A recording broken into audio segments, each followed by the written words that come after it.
Baby, you're the greatest. We have a problem on channel 12, high frequency oscillation. Problem on channel 1, low frequency feedback. We have a problem on channel 16, I believe it's an uncalibrated calculation and syncopation circuits. Track 24 reporting an uncontrollable low frequency beat. We can't seem to locate it. Track 14 trying to maintain proper stabilization on this channel without creating a situation of overmodulation.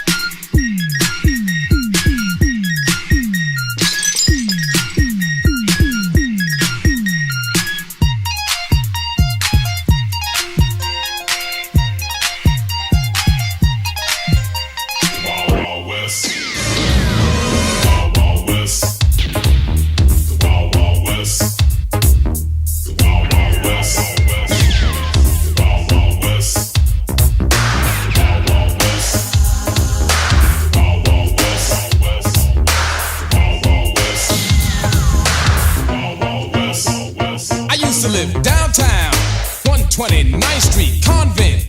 Everything's upbeat, parties, ball in the park, nothing but girls after dark. We chill, nobody gets ill in the place. We call the hill, but if you try 'em, that's when they will get wild. But they don't fight, they kill. That's the Wild Wild West. The Wild Wild West. The Wild Wild West. The Wild Wild West. I remember parties out in the park with the girlies, rubbing up in the dark. I was smooth till someone pulled. Get NFL Sunday Ticket and you. It's the chhilluminatti. I am the Grand Master of the Supreme Order of Magnitude. My name's Jimmy. Apparently, the NFL started back up again.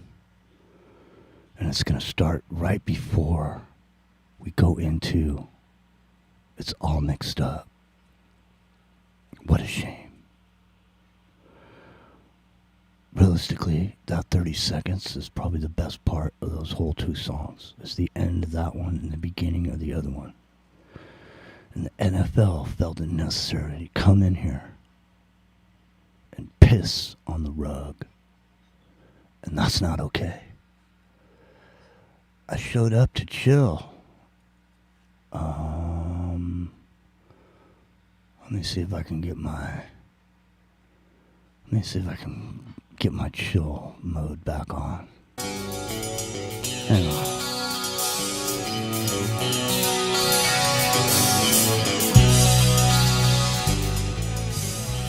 I came to chill, but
fought in the video arena, the videodrome.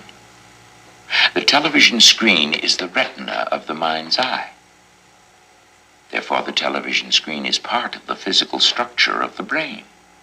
Therefore, whatever appears on the television screen emerges as raw experience for those who watch it. Therefore, television is reality. And reality is less than television.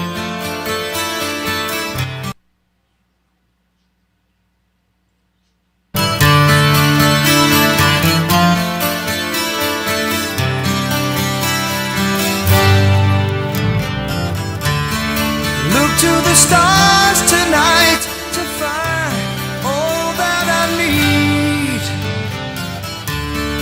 Still there's no sign of the answer that I see. Gaze through the window of all the faces unknown. Cold, dark and empty eyes, and so far to go.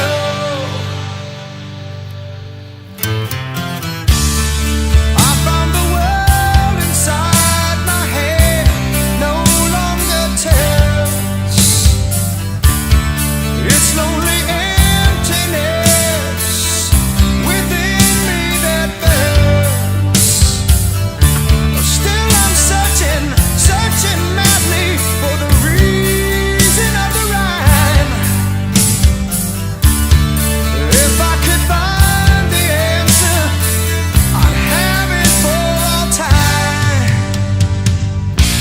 But I can't wait for tomorrow. I can't wait for the stars and the sun and the seas to guide me. I can't wait for tomorrow. Yet I know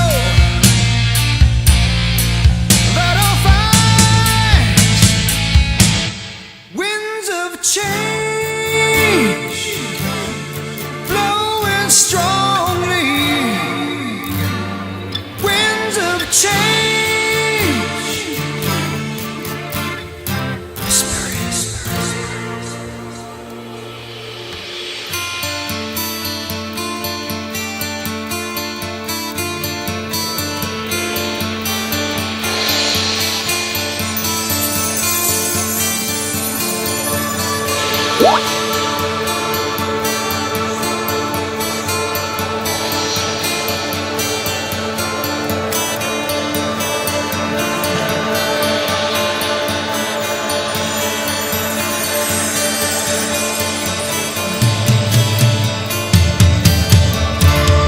Deep in my heart, I'll find where to start and follow the light to the end.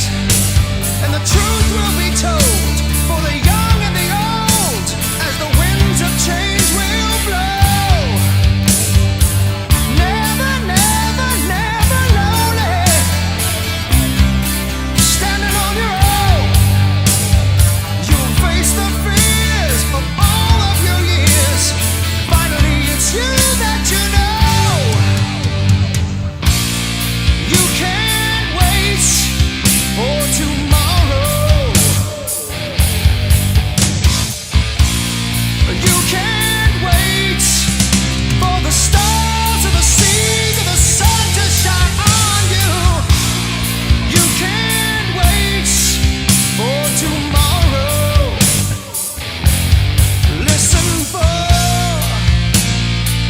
you better listen for winds of change blowing strongly. Winds of change whispering. Winds of change blowing, blowing, blowing strongly. Winds of change whispering.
It's Saturday night. My name's Jimmy. It's freeworld.fm. Rockin' Rio. Epic Journeymen are here. You're here. Is everybody in? Is everybody in?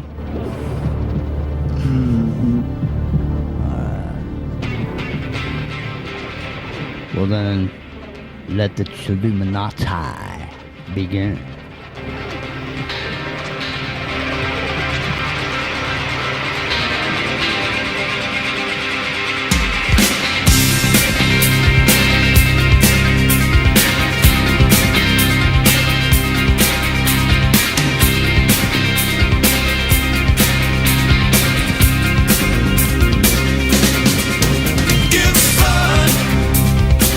But you may find that blood is not enough. Give blood, and there are some who say it's not enough. Give blood, but don't expect to ever see real war. Give blood, you can give it all, but still you ask for more.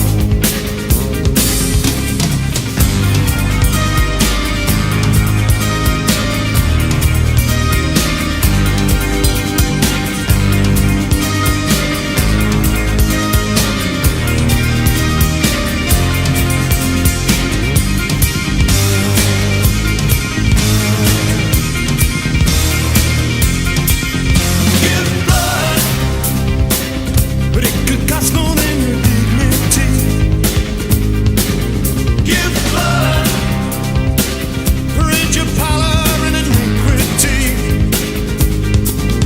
Give blood, they will cry and say that That's actually a pretty good record, huh? That's a pretty good record, isn't it? It's not wrong to say that it's a record, is it? Because it is a record, isn't it? It's just a different intonation of the same word, isn't it? It's not a record, man. It's a CD. It was on vinyl, right? Of course it Yeah, was. because CDs came out at that time, but yeah, that was Didn't was we that get... 87 or something? Damn, we met a salesman that day, Jack. You know what I mean? When we changed over, we made the change over to the digital from the analog. We definitely met a salesman that day. That's how you can tell. You know what? Because there was this one moment, it was probably about 20 years ago. I went down and went to a secondhand store. I saw there was a reel-to-reel deck there. So I bought it. It was like $40. Bought this reel-to-reel deck. Came with a bunch of tape. And I started taping onto the reel-to-reel off my CD player. Like I had CDs and I was going into the tape. And the playback on the reel-to-reel, it was like it was like the shit on the CD. When they say compact disc, that's what they mean. It's like pressed in there. It's like compressed. It's cut off. You know, it's a The square bitrate was wave. terrible too. It was like 28 bits or something. It was just awful. Like the original ones, from back in 1985 or whatever. You had to spend like $2,000 for a CD player. There's a new thing. They're incredibly bad. And Brothers in Arms from Dire Straits was one of the first all digital albums. When you look at the, I'm still saying albums. It said DDD. It used to say AAA or ADD or whatever, analog digital. No, it was all digital recording. DDD, the little box on the side of the CD, is one of the first ones. Well, so look at. So how? First of all, let's just take a listen to the word square wave. How is there a square wave? I mean, it's like skateboarding on the curb, dude. Okay, I'd much rather be skateboarding on a giant, sloping something or other, rather than jumping my board on the side of a square wave. I'd rather have a nice analogous, wave. And so they cut. You just imagine the sound of the wheels, right? Tick, tick, tick, tick, tick, tick, tick, tick, tick, tick. Like the cracks in a sidewalk. That's what digital sound square wave is. Well, what did they cut it? It's like they cut off the whole sloping part of the arch. There's no arch, I don't know, man. I don't know, but I do know this. Rock and Rio. Yeah. Did you ever get yourself a copy of the Scorpions MTV Unplugged? No. Let me just say, I'm gonna play a cut from this right now. I'm gonna say this. I hear the Scorpions either do or coming up are gonna do a residency in Vegas, and I might be tempted to want to go see the Scorpions over there. Oh, they're pros, man. They are. Now, wait till you hear this unplugged version of No One Like You. It's like I found this last week. So this was live in Athens, Greece. But I found this last week. I played it 3 times on music shows already. But I didn't know if you guys had heard it, because I definitely have never heard it before. And this was uploaded 9 years ago, and it's had 79,000 views. All right, on YouTube. And you ready to hear it? It's unbelievable, man. Here we go. Oh yeah!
Man, that is tight.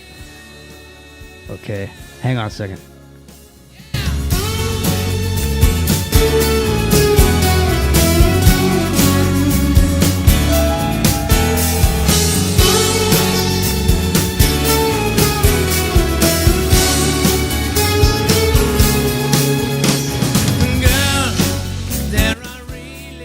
Damn. Who knew? I'm just saying, man, they can get older and sit on stools and play that shit, couldn't they? And I mean, well, they can. The string section and everything there. You know, that's what I mean. Talking about the Scorpions, I mean, they overcame a lot to get where they are. You know, well, I mean, here they are. You know, German singing it's not their native tongue. They become a hair band basically at the time when the guy's losing his hair. What's that one prick? They still pull it off. They did great. What's that one prick over there? He does independent media or whatever, his alternative media, whatever. He tried to throw down like Don Johnson for a while. He was like doing this 80s thing. But he said that the song about the wall coming down, the Scorpion song, was a CIA operation that they paid. The Winds of Change is CIA operation. Exactly. This is the guy you don't. I don't think you like this guy either. This guy I'm talking about. I can't think of his name right now. I think he's Freeman's. Freeman Flies. X. Frater X. Is it Frater X? No. This is like a pot. He goes on Jones. Sorry, Frater. No, it's not him. Frater X. No, but Frater X. It's interesting you brought up Frater X. You know why? Because when you say that name, it recalls me back when I listened to I used a long time ago when I first heard about Bill Cooper and the 33 episodes, Mystery Babylon. I went and listened to those, and then after that, I found his old website archive. He used to have this thing called Hot Hour of the Time, HOTT, and this dude used to manage it, and they had all the Bill Cooper episodes that were ever put out that they had were on there. And I went and listened to every single one of them. Okay, I listened to every single broadcast that Bill Cooper had. I mean, I was doing this when I was sick. You know what I mean? So I had a lot of time on my hands, and so I was listening to a lot of episodes. Anyways, so the point is there's this one episode where this guy comes on there. It's a 2-part episode, and he says he is a 33rd degree Mason, and that he comes on there and reveals everything on that show.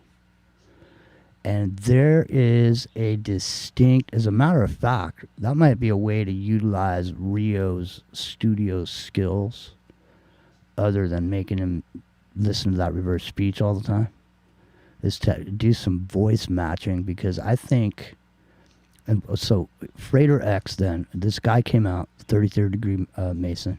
He broke his oath. He made an oath, he broke it. Okay? Apparently, or supposedly, on the Bill Cooper episodes, the 2, they're called John Morgan, if you want to look for it. So, he reveals everything. And he said he moved up fast, da-da-da-da-da, blah, blah, blah, blah. Well, there's a distinct similarity to this guy's voice tonality, because I picked it up right away. Later on, some years later, in the alternative media in the beginning, Masonry was considered to be bad in every way. There was never to be considered at any level that Masonry could be a good thing for anybody.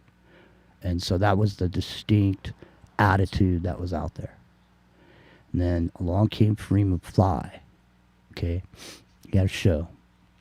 And he brings on this dude, Frater X, who now wants to come on there and Freeman Fly said, I'm going to have him on here so you can see that not all Masons are bad, the kind of thing, And it was a turning point and a moment. And Freeman was a groundbreaking individual for even considering to do that or to bring this guy out and trot him out or whatever. Now, I don't know if he's still out there. I haven't thought about him in however many years it's been since Freeman Fly trotted that out. It was a whole thing. 2017, I think, right? Right, and that was a whole thing, right? 16. Wasn't Freeman going around to all these different landmark Mason sites? No, he did. He did a lot of work there, and no, I appreciate what he did. Me too. I'm not saying there's anything wrong with that guy's house practically. I'm just saying.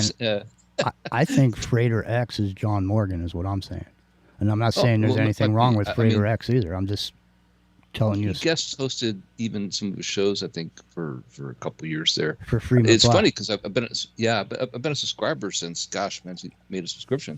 Yeah, because I had him and Red Ice Radio, and I subscribed to those guys and did all the watched their turmoils and how they developed. We've had Jamie on the show, right? His wife. We had Jamie on. But and I've been trying to get Freeman on the show for freaking years, man. Trying to go through his producer Steve guy. I used to listen. I just gave up finally. I used to listen to Freeman's show every time it was on. It was back in the day when I was sick, before we were doing shows.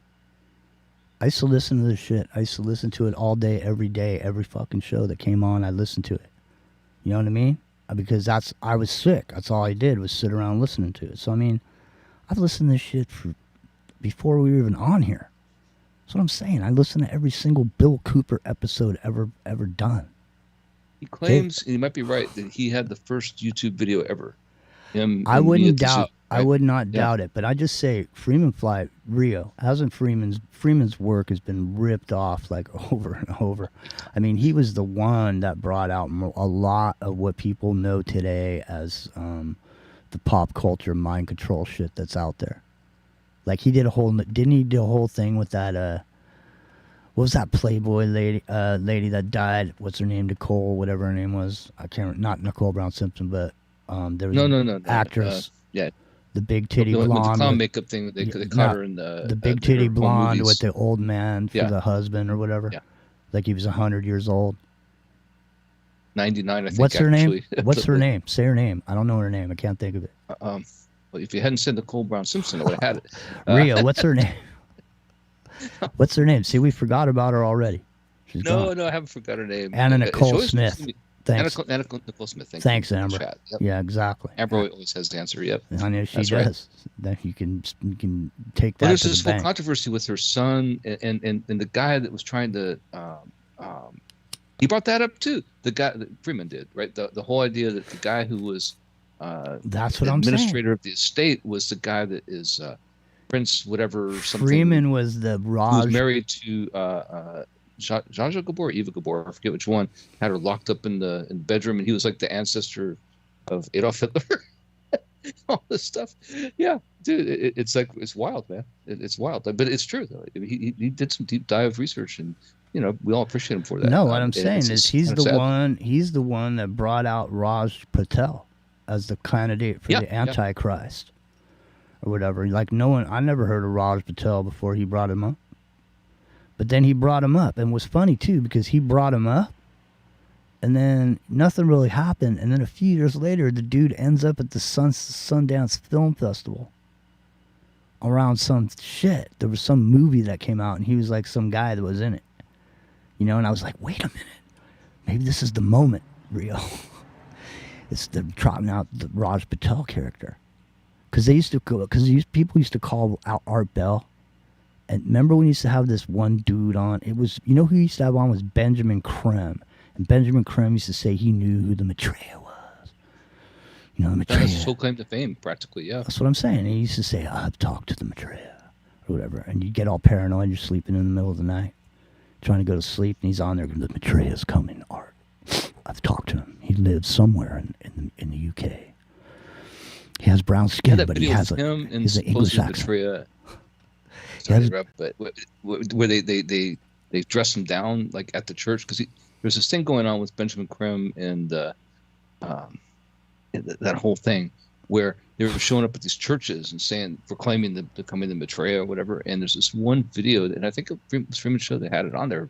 It's one of the ones they had it on there where they got caught down by dressed down by somebody in the pews, up to that point, like Creme had a lot of momentum going behind him. That's what I'm saying. He used to come on there every once in a while. It'd just be the night he was on there. You wouldn't be thinking about it. All these different shows would go by, and all of a sudden he'd just come on there. I'd talk to him.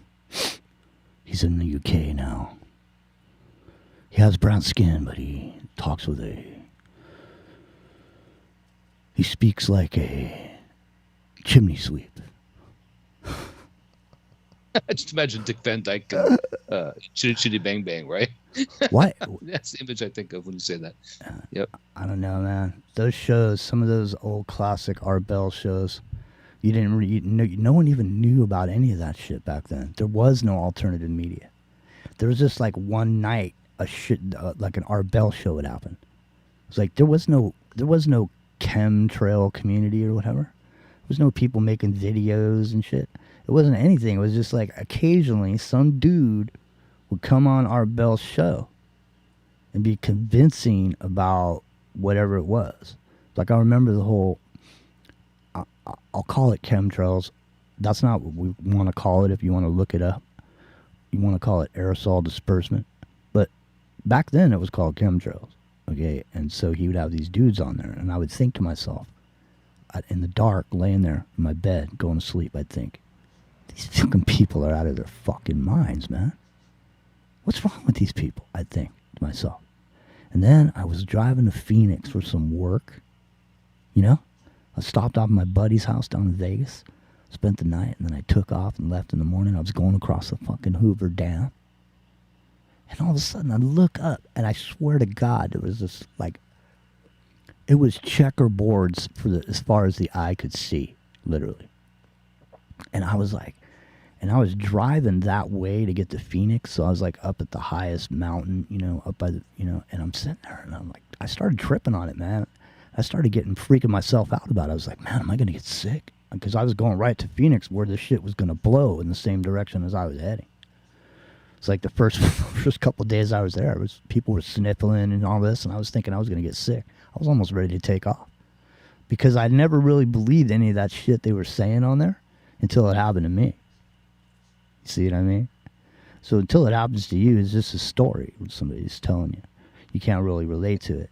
But then all of a sudden, when it materializes right in front of your face like that, and that's what the Art Bell shit was like, wasn't it? They just, all these people. Well, Go ahead. Paul Rump, Nevada, right? Which I've been to. It's Burning Man's right down the road from there, and that's where they filmed Mars Attacks. It's right down the road from there. So you know what's trippy about that whole thing? There's a lot of things trippy about it, but the fact that we've gone all this way, and people have forgotten that we just talked about Phoenix, right? And the patchwork skies over Phoenix at that point in the 90s. And what was the next thing we saw? We're talking I forget what year it was exactly, is 99 or something like that, right? And I'll look it up and verify it. But wasn't it then that the Phoenix Lights happened? That the UFO, yeah, it was around those times. Tens of thousands of people. Yeah, I think it was around those same times. But even then, Art Bell was the only source of information other than what you heard on the news. It's like your grandpa and your uncle. They saw the governor come out in an alien suit or whatever, making fun of it. But the only place you heard other people coming on going, yeah, Art, I saw it. You know, it flew over me. It was over a mile long, Art. It was black in the sky, Art. You know what I mean? You're sitting there shivering in your bed, you know, chewing off your fingernails, going to get a cup of coffee. You know what I mean? That shit was scary because really, man, back then there was nothing like that. And seriously, that's tens of thousands of people saw it. I mean, that's the thing that's trippy about it, right? Even Kurt Russell it's not just saw like it. This is some random thing. Kurt Russell saw it. Yeah. I mean, and the people who saw it, like there's people who saw it in daylight before the night event, right? It came over and put the shadow over their like farms and the outskirts of Phoenix on the way in. You know, it's one of the most documented things there is, and yet to this day, we just kind of like memory hold that, right? What was that? Because it was a solid object. It wasn't. It was flares, military flares. No, dude, it flew over these other people's. You know, there's a trajectory. It went all the way from Tucson all the way over to Phoenix, right? And people saw it all along that way. You know, from sunlight to sundown. Here it is, dude. I just pulled that shit up. Kurt Russell was the civil pilot witness to the Phoenix Lights UFO. Here we go. Hang on. Here we go. Because this is an international story. Because of you both being here, I looked into the international files, not covered by our Ministry of Defense, but maybe covered by yours. This took place in Arizona. An unidentified pilot, according to the press cuttings, flying near an airport in Arizona with his son when he spotted 6 lights in the night sky. So he called from the aeroplane to air traffic control to say, I'm seeing these lights here. I wasn't expecting any other planes. There are none supposed to be on my landing path. Can you tell me what's going on? They said there are no other planes. He said, I'm seeing 6 bright lights coming towards me. Mystery unresolved. Except tail number for that plane was Bonanza 2 Tango Sierra, and I was the pilot. No way! Oliver and I. Yes, take us back. Doesn't say that in the briefing. Oliver and I. I should have read to the end. Oliver and I were flying in. I was flying him to go see his girlfriend, and we were on approach, and I saw 6 lights over the airport in absolute uniform in a V shape, and Oliver said to me, I was just looking at him, and I was coming in. We're maybe a half a mile out, and Oliver said, "Pa, what are those lights?" And I then it kind of like came out of my reverie, and I said, "I don't know what they are." I said, he said, "Are we okay here?" And I said, "Yeah, I'm gonna call in," and I reported it. And they said, "We're not painting anything. We don't show anything." I said, "Well, okay, I'm gonna declare it's unidentified, it's flying, and it's 6 objects." We landed. I taxied, dropped him off, took off, went back to L.A. Never said a word. He never said a word. I never thought of it. 2 years later, Goldie is watching a television show when I came home. And the show is on UFOs. But as I came home, hey honey, how's it going? Boom, and I'm kind of hearing the TV going, and I stopped and I started watching, and it was on that event. Now that was the most viewed UFO event. Over 20,000 people saw that. And I'm watching this, and I'm feeling like Richard Dreyfuss in Close Encounters of the Third Kind. It's like, why do I know this? You know what? And it's not clear to me. And finally, I said. Then they said a pilot reported it, a general aviation pilot reported it on landing. I'd never thought of it since then, and I said, that was me. That was me. And I said, wait a minute, I'll go to my logbooks. So I went to my logbooks, and there was the flight at that time, and I didn't mention anything about the UFO. The fascinating part of that to me is that it just went literally out of my head. Yeah. And Oliver never mentioned it. And had I not seen that show, I'd have never thought of it again. Amazing. That, to me, was the weird part. Believe it now, Chris? Yes. Yes. I'm convinced. It's just unidentified. It's just unidentified. It's flying, and it's an object. It's an object. Yeah. All right. Moving towards you at this. We need to move on to your film. Back in 2022, I lost two very important people in my life. Big figures. The fact that he forgot about it is what I'm saying. Like the fact that memory hold, it's almost like the neuralizer from Men in Black, right? All these people who witnessed it and experienced it just forgot about it, put it in the back of their mind. Dude, it was a major event. How'd they forget about it? I'd have to remind you.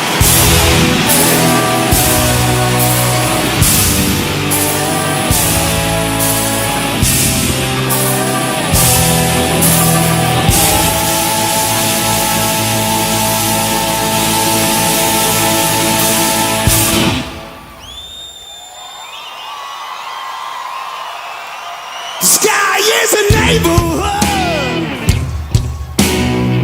so keep it down. The heart is a storybook, the star burned out. The sky is a neighborhood, don't make a sound. Lights coming up ahead, don't look now. The sky is a neighborhood.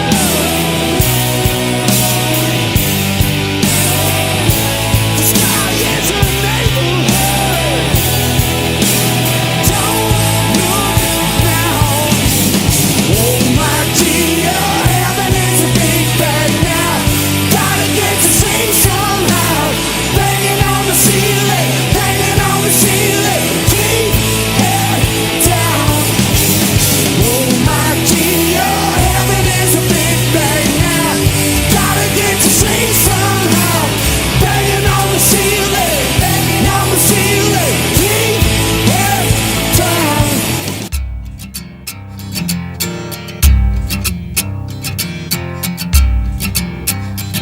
I've been stuffed in your pocket for the last 100 days. When I don't get my bath, I take it out on the slaves. So grease up your baby for the ball on the hill. I'll polish them rockets now and swallow those pills and say, oh.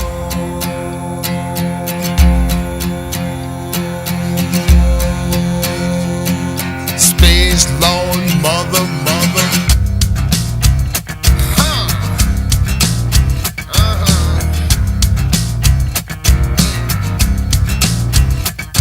There's a car in the field now in a column of flame with its 2 doors to choose. Rockin' are you there?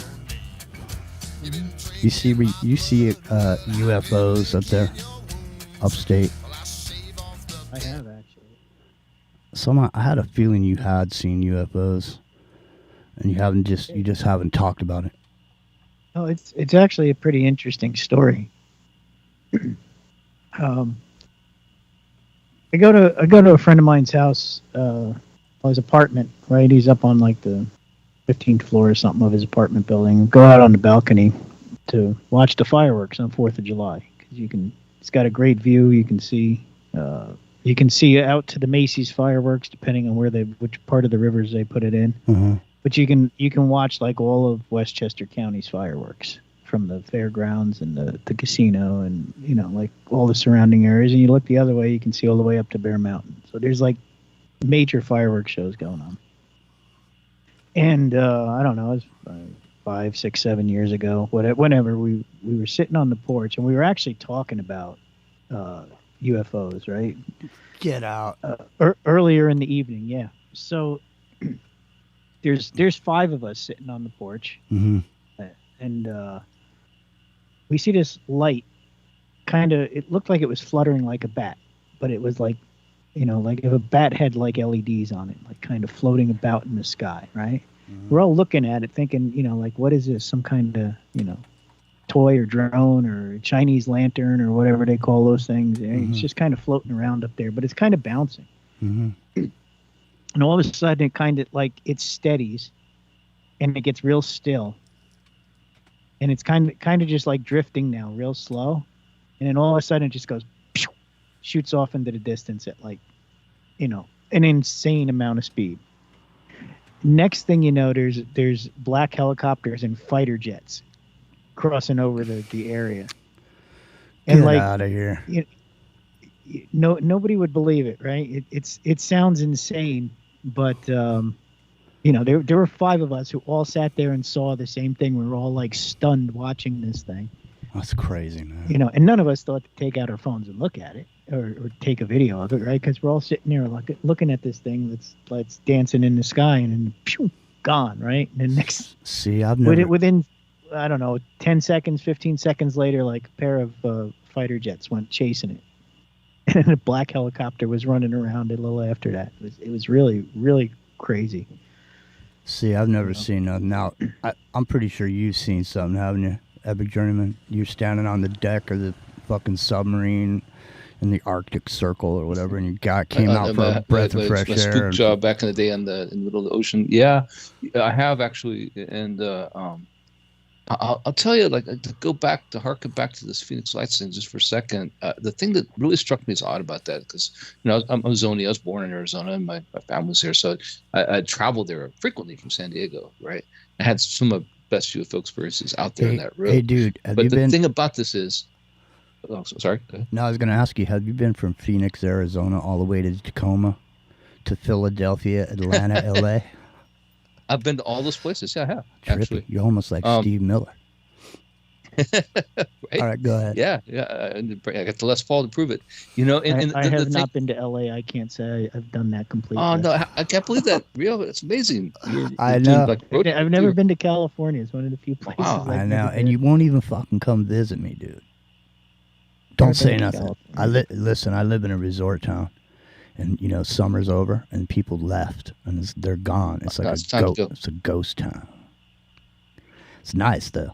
It's quiet in the morning. I can hear the seagulls. All right, listen, Epic Journeyman, tell us about your UFO experience. Because, okay, listen, I'm gonna. The reason being is because I've never seen any of this shit. I see lights floating around or flying in the sky or whatever.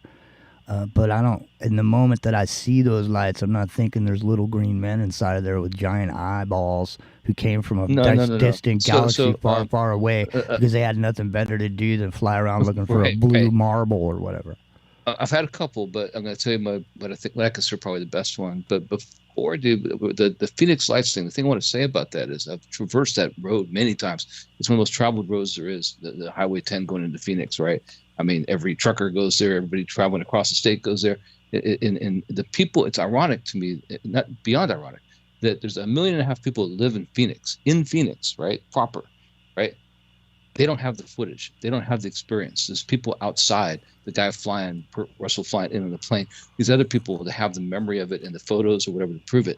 Beyond that, the people in the city, nobody had anything basically. Because people on the outskirts. But even if they saw it, they forgot about it, just like Kurt Russell. That's what I'm saying. Like the neuralizer, yeah, just like that. Like their mind was wiped. Exactly like that.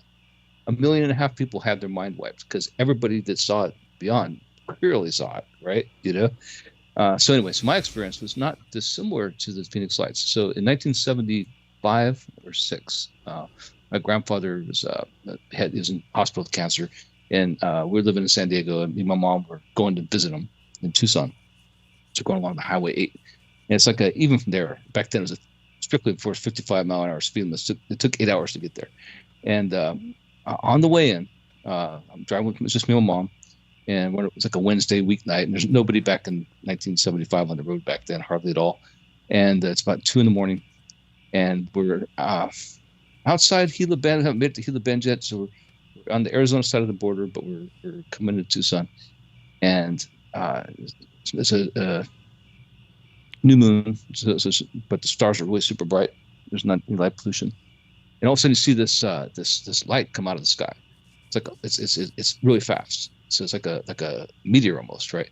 Coming from a pretty high trajectory, like maybe a 45-degree angle, maybe a little higher, 60-degree angle. It comes in fast. Like if you imagine something like a baseball being thrown, it's like that kind of speed. If you're near a baseball being thrown, it's like that, right? It's like wham, and it comes in, and it just stops. It stops above the ground. Like this is a couple miles ahead of us, and when it stops, it lights up and it just hovers there. Like it comes straight out of the sky, and it's whoom, and there's no noise. It's completely silent, and it stops. And then another one comes out, same thing from the sky, and it comes down super fast, like way high in the sky, like a super high arc. When it stops next to the other one, and it lights up brighter too. It's the same elevation. And then a third one comes, and it's the same thing, comes down, and they're all three right there on the road, miles ahead of us. But in the miles ahead of us, the way Arizona works is these big rock formations and stuff that, like little mountains, mini mountains, and stuff that come along the side of the road. Highway 8, it's mostly flat desert for a lot of ways, but there's spots where it's like that. This is coming up on one of the spots, and it ends up our view's obstructed by this mountain. It's not really a mountain; it's just a big hill, But the way it comes out looks like not quite Close Encounter style, but it's like that. It's a big monolithic rock, and everything's behind us. We can't see it because there's a glow, but we can't see what's there. And as we come along the road, and we get closer to it, and we're coming up, anticipating we're going to be passing this big rock that's obstructing our view, where those things were glowing a moment before. It's been about 5 minutes probably. Yeah, and so I guess it was 5 miles away. But do the math, right? And we come up alongside it. On the other side of it, when we come into view, there's this huge, it's like the Goodyear blimp, and it's just like lights all over the place, like flashing all over the place, all like just different colors and things, and like searchlight looking things coming down to the ground, all this other stuff, right? And it's just like ridiculously. There's a lot of activity with this, right? Like, there were no LEDs back in 1975. You know what I'm saying? There's like this LED thing. None that you know of, anyway. Yeah, well, yeah. There were LEDs, but not like this. Like the colors, man. The colors. It was like there were hues. There's blue and purple and just all kinds of high-end spectrum things, along with the red and the low orb kind of things. And those orbs were there, right? And as we passed it, right, and we're looking at it, as we're watching it, like it's in our view, right? The whole thing just disappears. It just goes away, like it never was there. It just disappears. Next thing you know, we're driving into town, and this is like that missing time kind of thing, where we come into town at a gas station, and it's like we're missing like an hour time. We're 100 miles down the road at this point, right? Yeah. So that was my UFO experience. Man, see, I've never seen anything personally. All right, but back when I was living in Venice, I had a really good friend, and I think he's dead now, because he was reaching out about 3 months ago, and he was living in Romania, and he had a Romanian wife, and his Romanian wife died a while back, and he was left there alone as an American, didn't speak the language, and there was all these people hovering around him, and he wanted to get the fuck out, but he couldn't, and he didn't have anywhere to go, and so I'm pretty sure he's dead. His name is Jan Dean. You can go check out his website, Jan Dean Photography. He was a dance and theater photographer in Los Angeles for 25 years. He was an extreme. This dude was a sorcerer, I would say. And but anyways, he moved over to Romania to be closer to Dracul. He lived like 3 or 4 miles from Dracula's castle. And he's super into the Dracula stuff. And so he moved there. And anyway, he had this friend called Sabarov. When he talked about him, so he's dead. And that's the only reason I'm using the actual name. Otherwise, I wouldn't even say this guy's name right now. So this guy Sabarov had told Jan something, and then Jan relayed it to me when I was hanging out at his house one night in the middle of the night. We were all drinking coffee, you know, hanging out. And we weren't doing drugs, we were just drinking coffee. And he was clean and sober also. He was in AA at that point. So we were sitting there one night, and he told me that the crop circle phenomenon was a United States weapon that was being demonstrated to show certain parties what was possible with this new weapon system that we had. You know, including these balls of light and these orbs that float around independently by themselves, that appear to be, you know, that have their own a mind of their own type of thing. So, like, imagine, without going down the rabbit hole on it, imagine what we have now is we have laser cutters. Okay, so imagine you have some design that you want to cut out of a hunk of metal, and you could put that hunk of metal down under these new machines, and you could basically cut that metal, and it'll cut the pattern that you have set up someplace else. So you scan a pattern in, and it will now cut that exact pattern, however complex it is, into that metal. It's into the microcosm. My name's Jimmy. If you're into UFOs and this type of phenomenon, I have a video on my other channel that I made a long time ago, and it's 1 minute and 29 seconds. I'm going to run it on YouTube. I don't know what the value will be for radio listeners, but if you're on YouTube, you'll be able to see what's going on. It's in the microcosm. We'll be right back. Man, I'm out on the street. Dig it? And I'm out here on the street where it goes down. Can I get you something? Do you want a glass of water?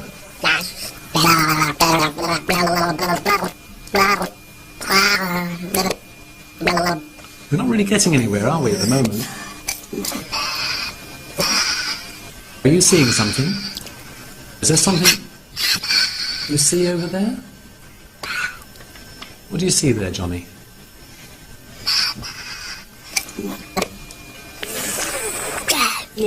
What's this about Mama? Is this your mother?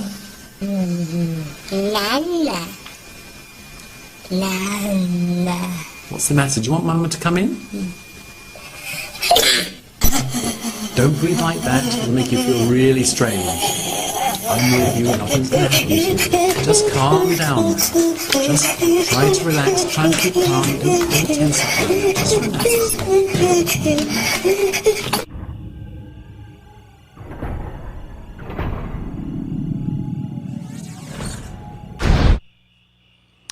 I made that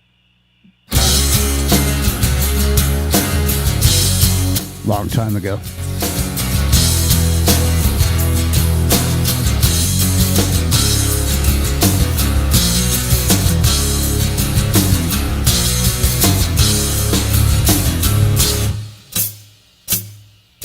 Since I know a lot ago, I won't let it show.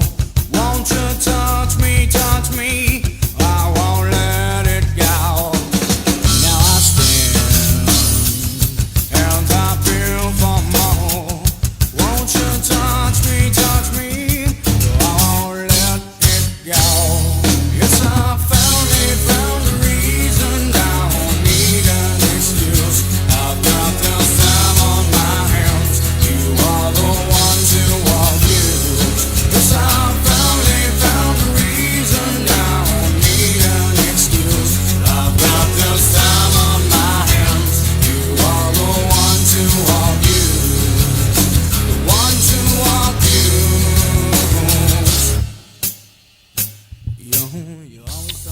Well, there you go. I don't know about that creature. That creature looks real, man, to me. That video came out way before there was any of this shit to make this video. You know.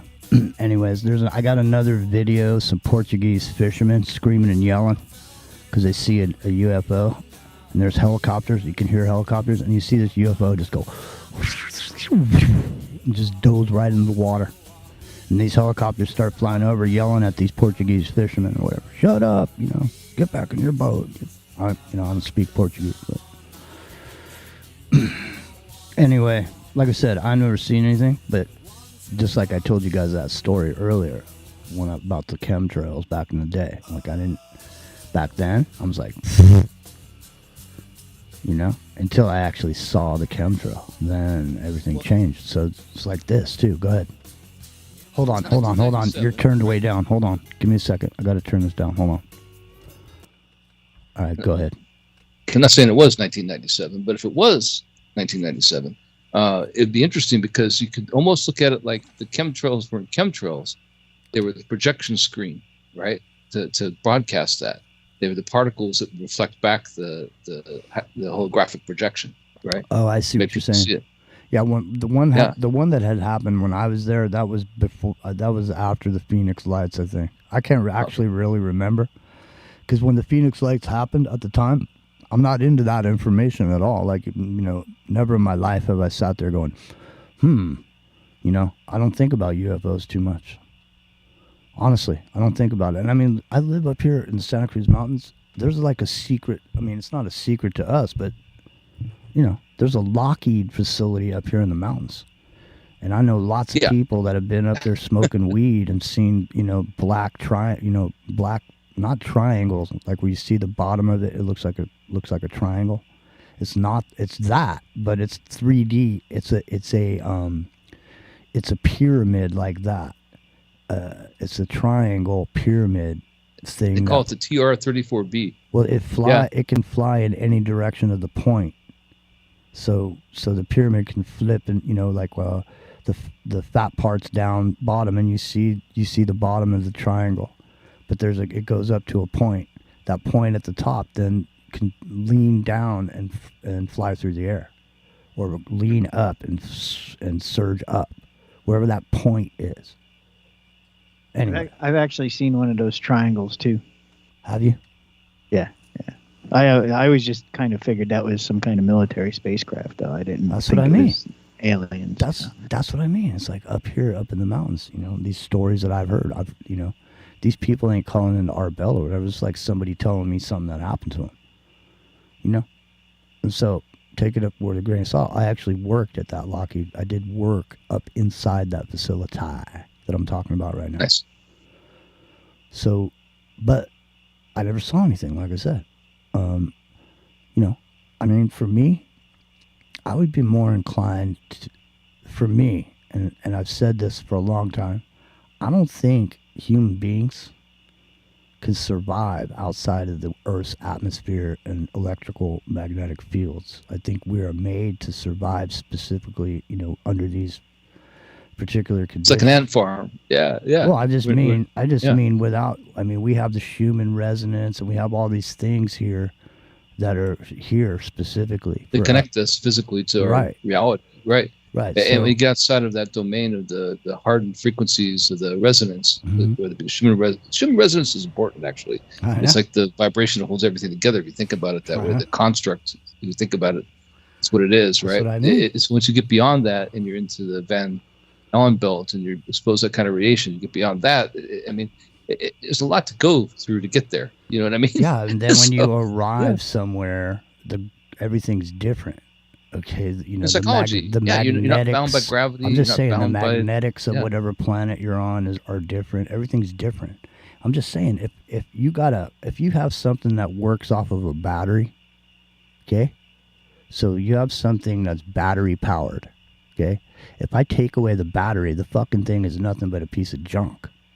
And that's what in my personal opinion, if you were asking me what I think human beings can survive on these other planets with suits that they can breathe oxygen, because the other shit that's necessary for my hard drive to work, which is my brain, okay, I need a connection to a source, okay. The source for me you need the resonant frequency. Earth. Yeah. My feet are on the ground. My spine is in the air. My brain, my antenna, I'm picking up frequencies. I'm here on Earth. So for me, if I was to see a UFO or see this type of technology, I would personally have to deduce, first of all, from the structure of these alien grays. They look to me like ants. The eyeballs look like eyeballs that would be used in the dark. These flying discs and other things that have been recorded throughout history and paintings, all people flying around. Obviously, harnessing the magnetic fields of the Earth and all this is possible. And so if it's possible, then maybe it's been done a long time ago.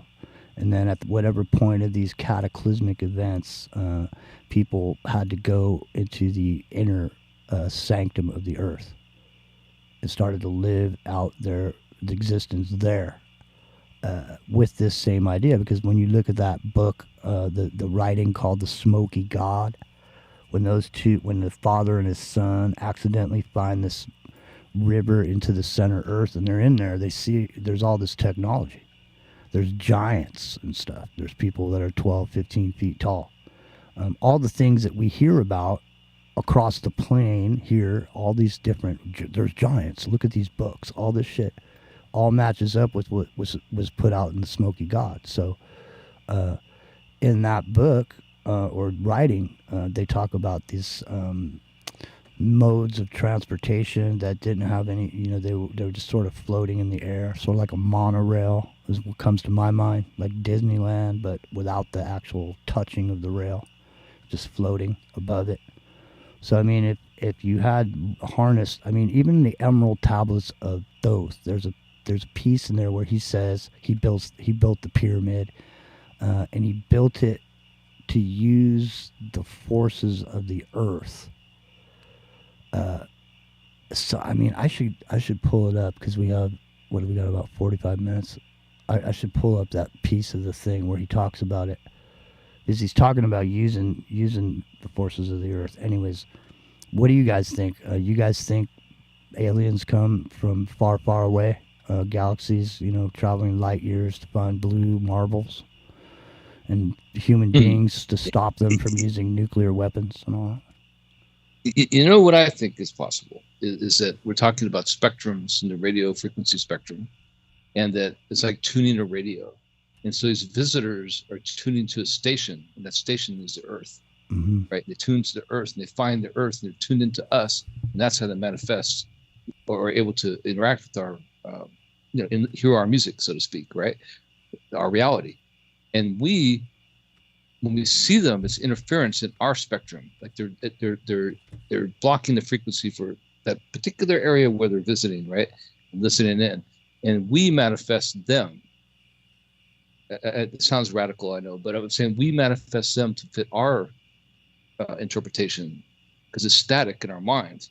Like a radio frequency is not quite there. The music we can't quite hear, but we manifest it to make the next closest thing, to make it take form and shape.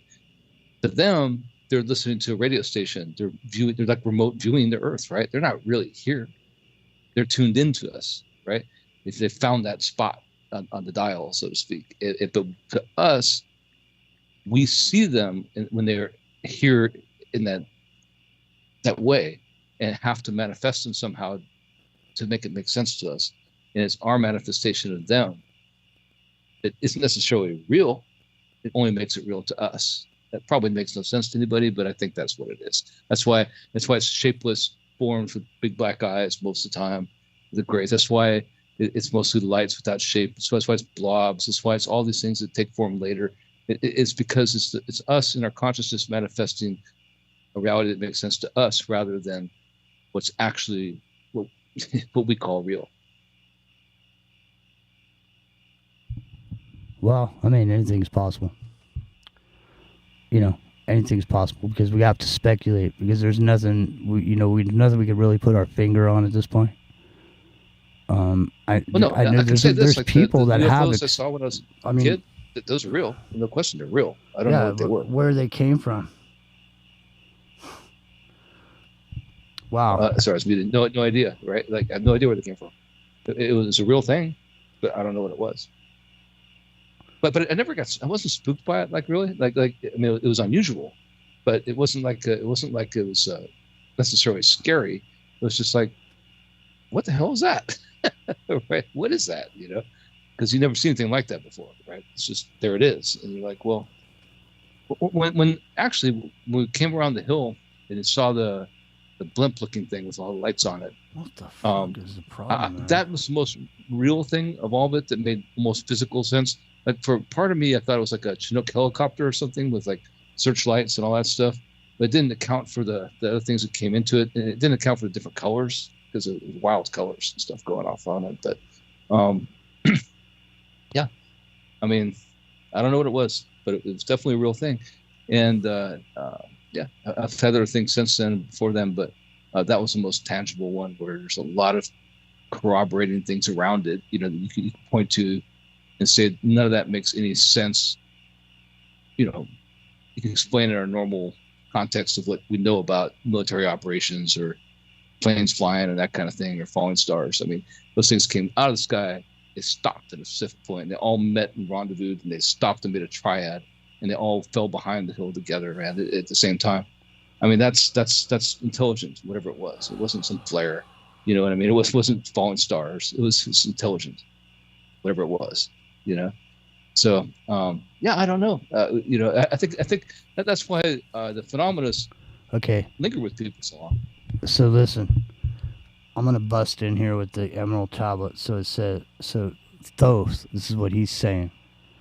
Called to me the master, then saying, gather ye together my people, take them by the arts ye have learned far across the waters until you reach the land of the hairy barbarians dwelling in the caves of the desert. Follow there the plan that ye know of. So gathered I then my people and entered the great ship of the master. Upward we rose in the morning. Dark beneath us lay the temple. Suddenly over it rose the waters, vanished from the earth until the time appointed was the great temple. Fast we fled toward the sun in the morning until beneath us lay the land of the children of Chem, raging. They came with cudgels and spears and lifted in anger, seeking to slay and utterly destroy the sons of Atlantis. Then I raised my staff and directed a ray of vibration. All right? Hold on, I lost my place. Then I raised my staff and directed a ray of vibration, striking them in their tracks as fragments of stone of the mountain. Then I spoke to them in these words, calm and peaceful, telling them of the might of Atlantis, saying we were the children of the sun and its messengers. I cowed them with my display of magic science until at my feet they groveled. I released them.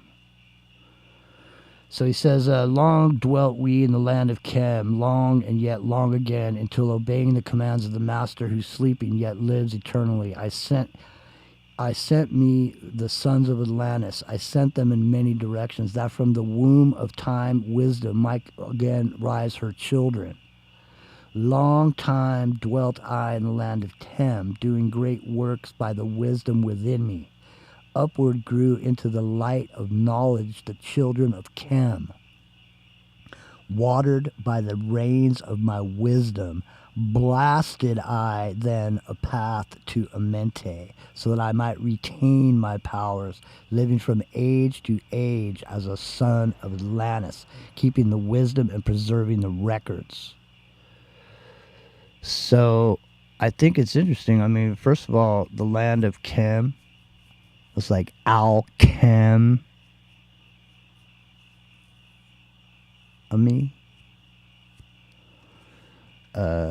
You know? Now I'm trying to find this thing about the pyramid. Here it is, right here. Here it is. Okay. Great grew the sons of Chem, conquering the people around them, growing slowly upwards in soul force. Now for a time I go among them in the dark halls of Amenti, deep in the halls of the earth, before the Lord of the powers, face to face once again with the dweller. Raised I high over the entrance a doorway, a gateway leading to Amenti. Few would be with courage to dare it. Few passed the portal to dark Amenti, raised over the passage. I, a mighty pyramid, using the powers that overcomes the earth force. Deep and yet deeper I placed a force, a house, a chamber from within it I carved a circular passage reaching almost to the great summit.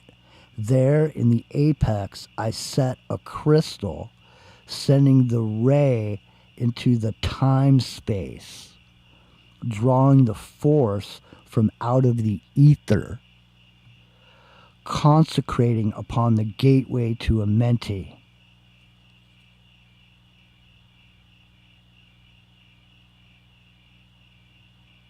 That's the Emerald Tablets. My name's Jimmy. It's in the microcosm, the chhilluminatti. We're chilling tonight. Are you guys still there? Yeah, I'm still here. I was just thinking, I told you guys my USO story, right? The unidentified submerged object story. Yeah, what about this? What I just got done reading. Oh, the Smoky Tablets. But yeah. No, I'm reading. It's not the Smoky God. The Emerald Tablets and the Smoky God, they kind of tie together. But we were talking about human beings being able to leave the earth, and the reason I brought this up was because of the magic science that was being revealed by Thoth in the Emerald Tablet about the pyramid, and how he had used he built it to specifically manipulate the earth's force, which is gravity.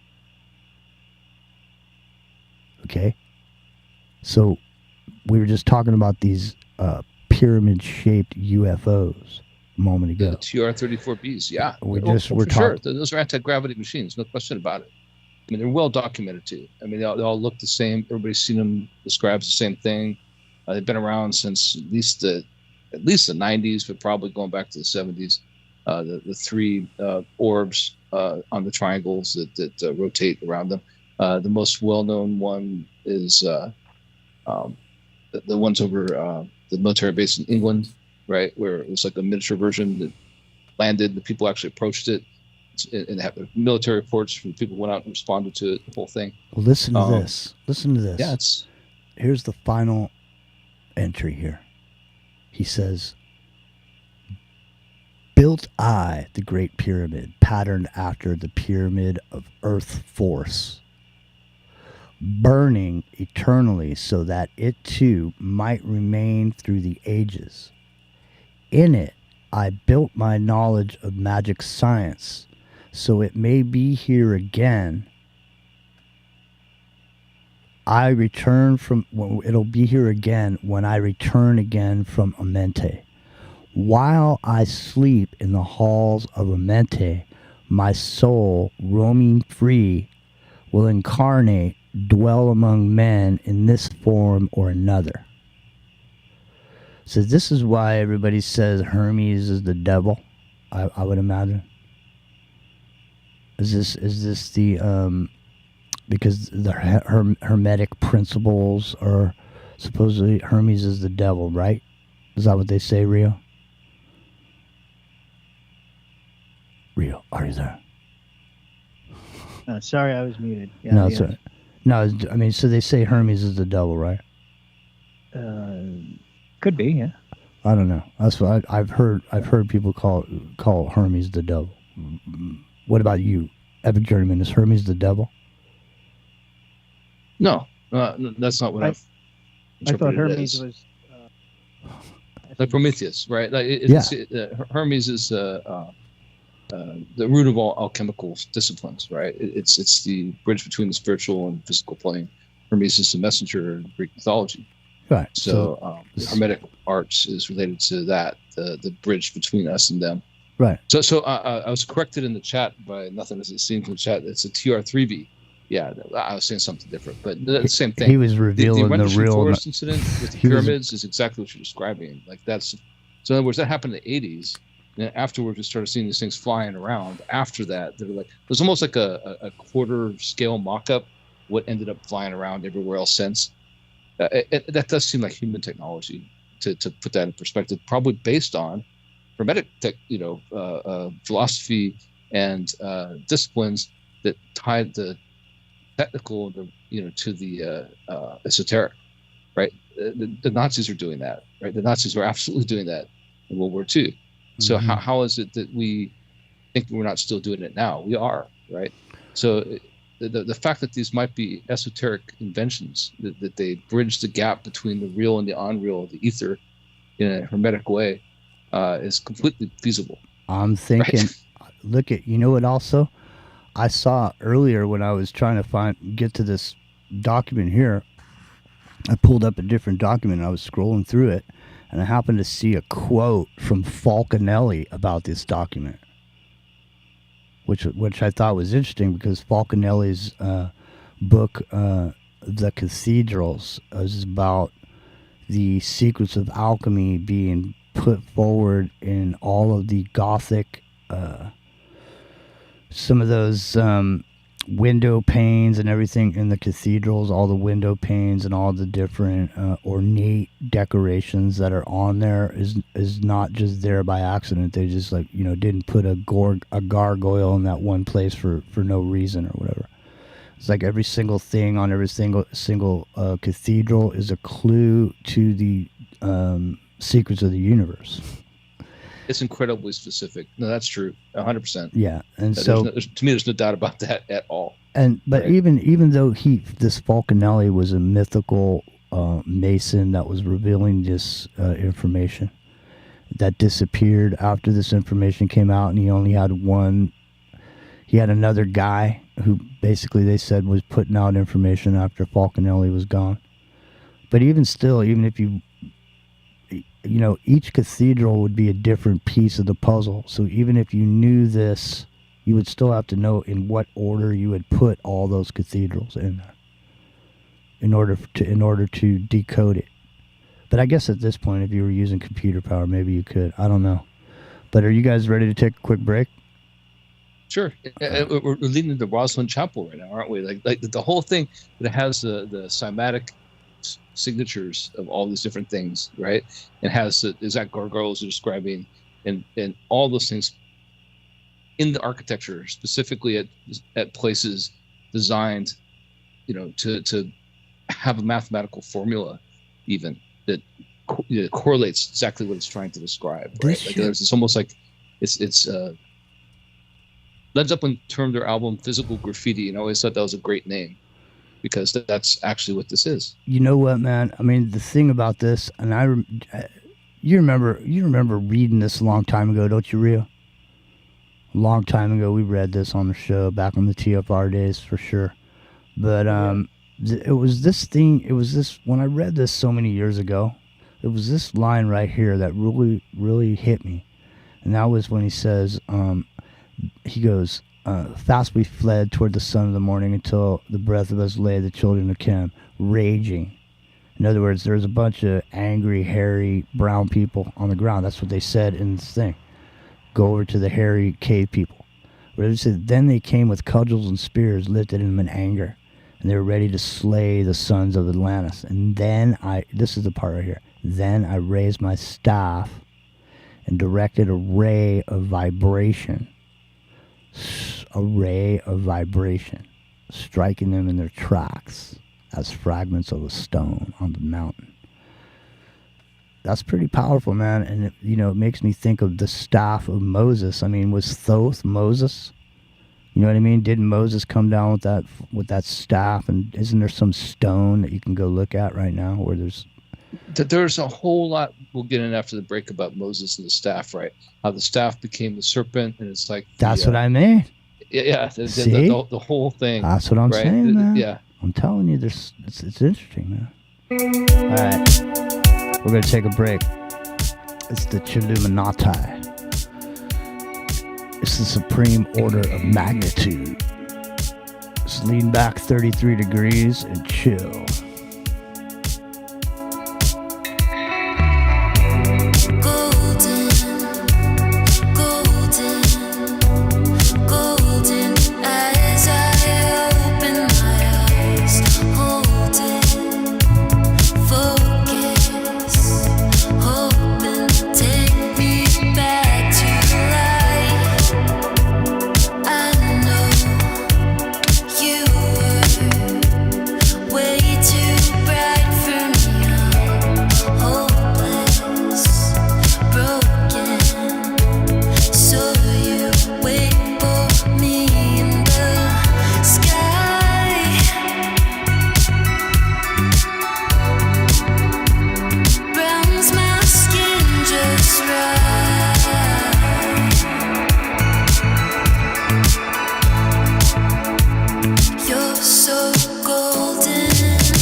Hey, if you guys in the chat want me to give you the link to this Emerald Tablets, if you want to read it for yourself, let me know. I'll drop it in there.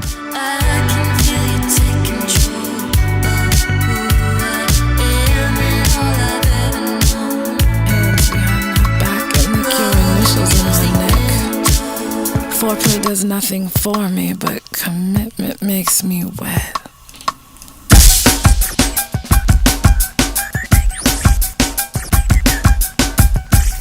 I already know you're having an affair with words, but boo, I'm married to it.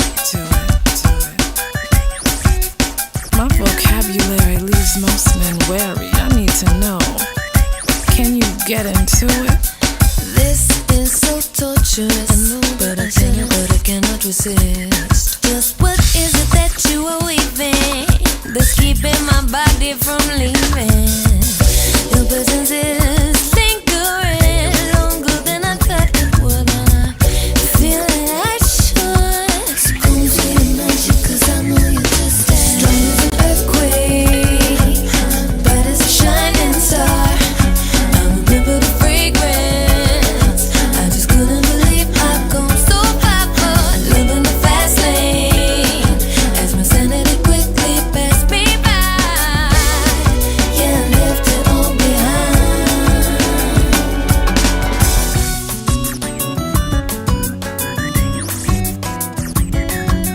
Battling, these feelings are traveling quicker than a flick of lightning. You were tightening around my heart and won't slow down, burning hotter than the world underground. Feeling like Cupid's fool, what to do? My hell's headed straight for you.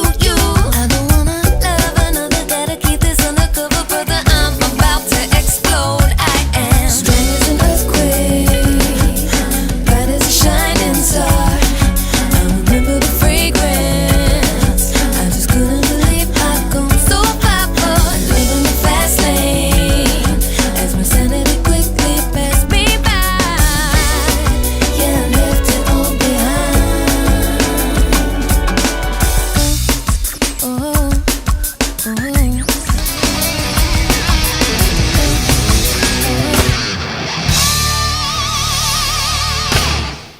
This is a man's world.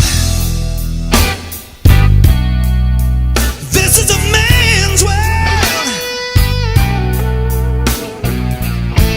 But it wouldn't be nothing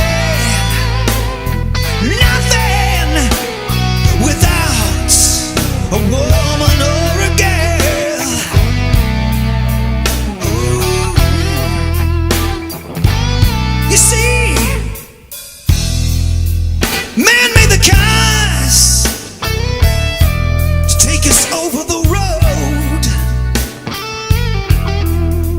Man made the train to carry the heavy load.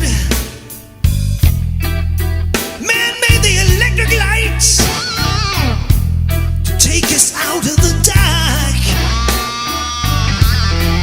Man made the boat for the water, like Noah made the ark. This is a man's world, but it wouldn't be nothing without a woman or a girl. Without a woman or a girl. Man thinks about little baby girls and them baby boys. Man make them happy, 'cause man make them toys. And after man make Dave Menichetti.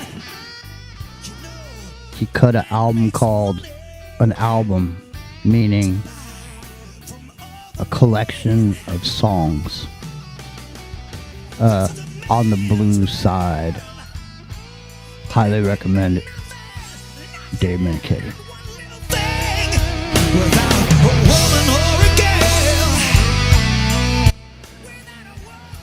Isn't it like... Hold on a second. Here he comes.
seriously. Rio, did you hear that? Or you got me on mute? No, I hear it. Dave Menichetti. I did hear a couple little Satriani style little riffs in there. For a couple seconds, I thought to myself, I wonder if Dave sits around listening to Satriani with his guitar, just, plays. Probably does, when he practices, like he practices with other people's songs, you know what I mean, to get better. I don't know, man. Dave is one. Yeah, he's got. He probably has BAMF on his wallet. I wouldn't doubt it. Good friend of mine at work, he's got BAMF on his wallet. He just literally does. He pulled it out and showed it to me. And he is one badass mother effer. I remember the Satriani album came out. I was in the submarine at the time, and it was a popular album and tape that people were passing around. We didn't have record players. It was cassette tape. Yeah. People didn't have DVDs, right? So back in 1980, whatever, Surfing with the Alien, right? Yeah. And so they were passing that around, and it was a trip, man. It was a trip. So Menichetti, what's interesting about that is that I think I watched this video on how to play that style. He had a video that came out in the 90s. And it was funny because it was a lot of tapping involved and stuff. And so I was looking at it, and my uncle had played in bands for 30 years, right? And we're looking at it together, like, dude, I'm watching it, and it's like, how? Like he looks at me like, oh, you just go ahead and do this. And we're looking at it like, what? Well, what I mean, about? that's how revolutionary it kind of was, that style of playing, right? Yeah. What's his name? Stanley Clark, right? There's Jordan's the bass player. Stanley Clark's the guitar player. Both brothers. I can't. Not brothers, literally brothers. Of pigment, right? And I'm like, well, I don't know who's who, but they also pioneered that way. The one guy played like a. All I know. Did Satriani's guitar playing? Did it remind you of Moses coming down the mountain with his staff? Well, yes. So I put that in the chat. I was actually thinking exactly about how the metaphor, the Bible's full of these similes and metaphors and parables, right? And what actually is going on there is Moses' staff is, I'm sorry, it sounds gross, it kind of is representing the patriarchy. It's representing him as the patriarch of the Jewish people, leading them into the desert, right? And that the caduceus, the serpent, is a DNA, right, of the propagation of that thing. And that's what that's exemplifying in that moment where he casts his staff on the ground in front of Pharaoh, let my people go, to show basically, What's up with fucking... so when Moses came down the mountain, right, Edward G. Robinson was sitting down there smoking a cigar, waxing his rope while he was telling everybody, and they're all going into this debauchery, and they were polishing this golden calf, and they're all having sex and eating fruits and shit, swinging from the rafters, drinking wine. And all of a sudden Moses went up the hill. He's like, hey, I'll be right back. And then all of a sudden he came back, and all his hair was white, his beard was white. He had this staff in his hand, and he just went. He hit him with the frequencies, dude. You know what I mean? And they bowed down and they worshipped his ass, and they followed him around the desert for the next how long did they wander? 40 years. How many? 40 years. 40 years. 40 years. Imagine wandering the desert for 40 years, tearing down the tent, putting up the tent, feeding the camel, watering the camel. That's where the idea of 40 years as a generation comes from, that's where that comes from. It's 40 years. In other words, the wicked and adulterous generation of that time of the worship of Baal in the desert. Well, let me call you back. Right? Let me call you back to my idea about the inner earth. Because, what if Noah's Ark, let's say, there's an advanced civilization living up in there, all up in the earth. And so when the floods happen, it wiped out all the earthly beings that were not inside the earth at that time. There's nothing left. Everything's gone. Except for these inner earth beings who had made these smaller humans to live out in there. In other words, the people down there were bigger, but they genetically modified some humans and they threw them on a boat with some domesticated animals that you could use to, you know, horses, mules, sheep, goats, shit like that. Not elephants and giraffes and lions and tigers and all that kind of shit. It's just domesticated animals. And then they just floated them out there and they landed and started reproducing. How about that? Because, I mean... Well, there's interesting tie-ins to this. Isn't Noah... Wasn't Noah, like, RH negative? He had white hair, and they marveled at the fact he had white hair and blue eyes when he was born. That's an interesting scripture in the Bible, actually. Because it's unique, right? He's shown like the sun, right? Face like the sun. That's where that comes from. So, yeah, it is really interesting because he's unique among individuals, and he was one chosen to take. He was one uncorrupted by the Watchers, right? So it ties into the Book of Enoch. I know it's not a canon book, but that's exactly what this is about. Like everything else got corrupted. All the animal life, all the world, all the plant life, everything was corrupted by this incursion by the 200 fallen angels in that story, right? The Watchers. And so when that happened, then it was about repopulating the earth with the pure original seed of man and animal that God had created. So it's all the original best examples, if you will, of everything that was available at the time, the seed of all of those things to repopulate.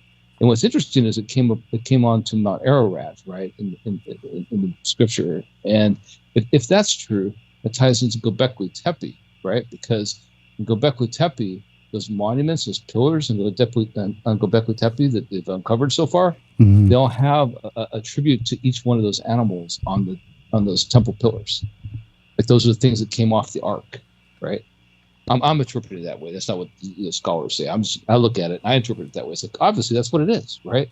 And it's like so this is where that monument and Göbekli Tepe is where it's a monument to the things that survived the flood and came off the ark, I think. And it's interesting they decided to just rebury it, basically. Well, they're not going to dig it up. And then, I mean, it's amazing to me. We've talked about this before, but if you tie that same, if you look at this thing that's called the Kolbrin, all right, this is a text book that was found when they were doing some construction, and there was some brick. There was like a brick block, and inside the brick block was this book. It's called the Kolbrin. And then they started calling it the Kolbrin Bible. And like one dude, he's involved in the alternative media. I think he's a guy named Marshall Masters is the guy's name. He had a whole Nibiru thing he was doing for a long time. But because inside these Kolbrin, there's a description of a Nibiru-like event. Okay, so he latched onto it, and then somehow he got the rights to it. So like when you buy it, this dude gets money, because I think when shit goes out of print or whatever, you can claim it. You know what I mean? Get the copyright for it.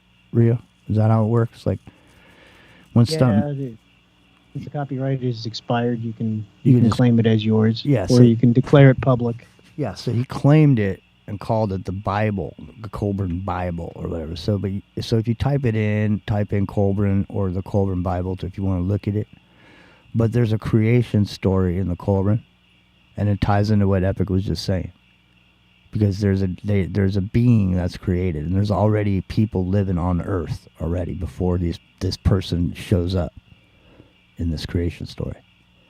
A person's pure, so on and so forth, and creates female for the person, so on and so forth. They're told not to intermingle with the people that are already here, but they do, and they get sick, so on and so forth. It's a long story, man. I don't want to get into it, but if you want to go look for it for yourself, look up the Kolbrin and just scroll down to the creation story part. You know what I mean? Well, it's in the actual Bible too, because when Cain slew Abel and was excommunicated, given the mark of Cain, the water of the earth, he went and found others outside of Eden. In other words, those others are already there. It's in the Bible. It's in Genesis. They're already there. In other words, the Garden of Eden wasn't all humanity. It wasn't. There was other people there. When Cain left, he went to other people. That's what I'm saying. Because look at this. It ties right into the Kolbrin, just because the creation story in the Kolbrin is, to me, the text. And when I read the Kolbrin, when I see it and I read it, to me, it's like the Bible, but without all the mystery and the parables and all this shit, where I can't, and I don't mean to say shit, but I mean all these different, these parables and all this that I got to sit there and decipher, and all this. The Kolbrin is different. It's like pretty much point blank. It's telling you about the science and technology that we know about today. It's talking about it then in a language. Okay, you can clearly see they're talking about in there.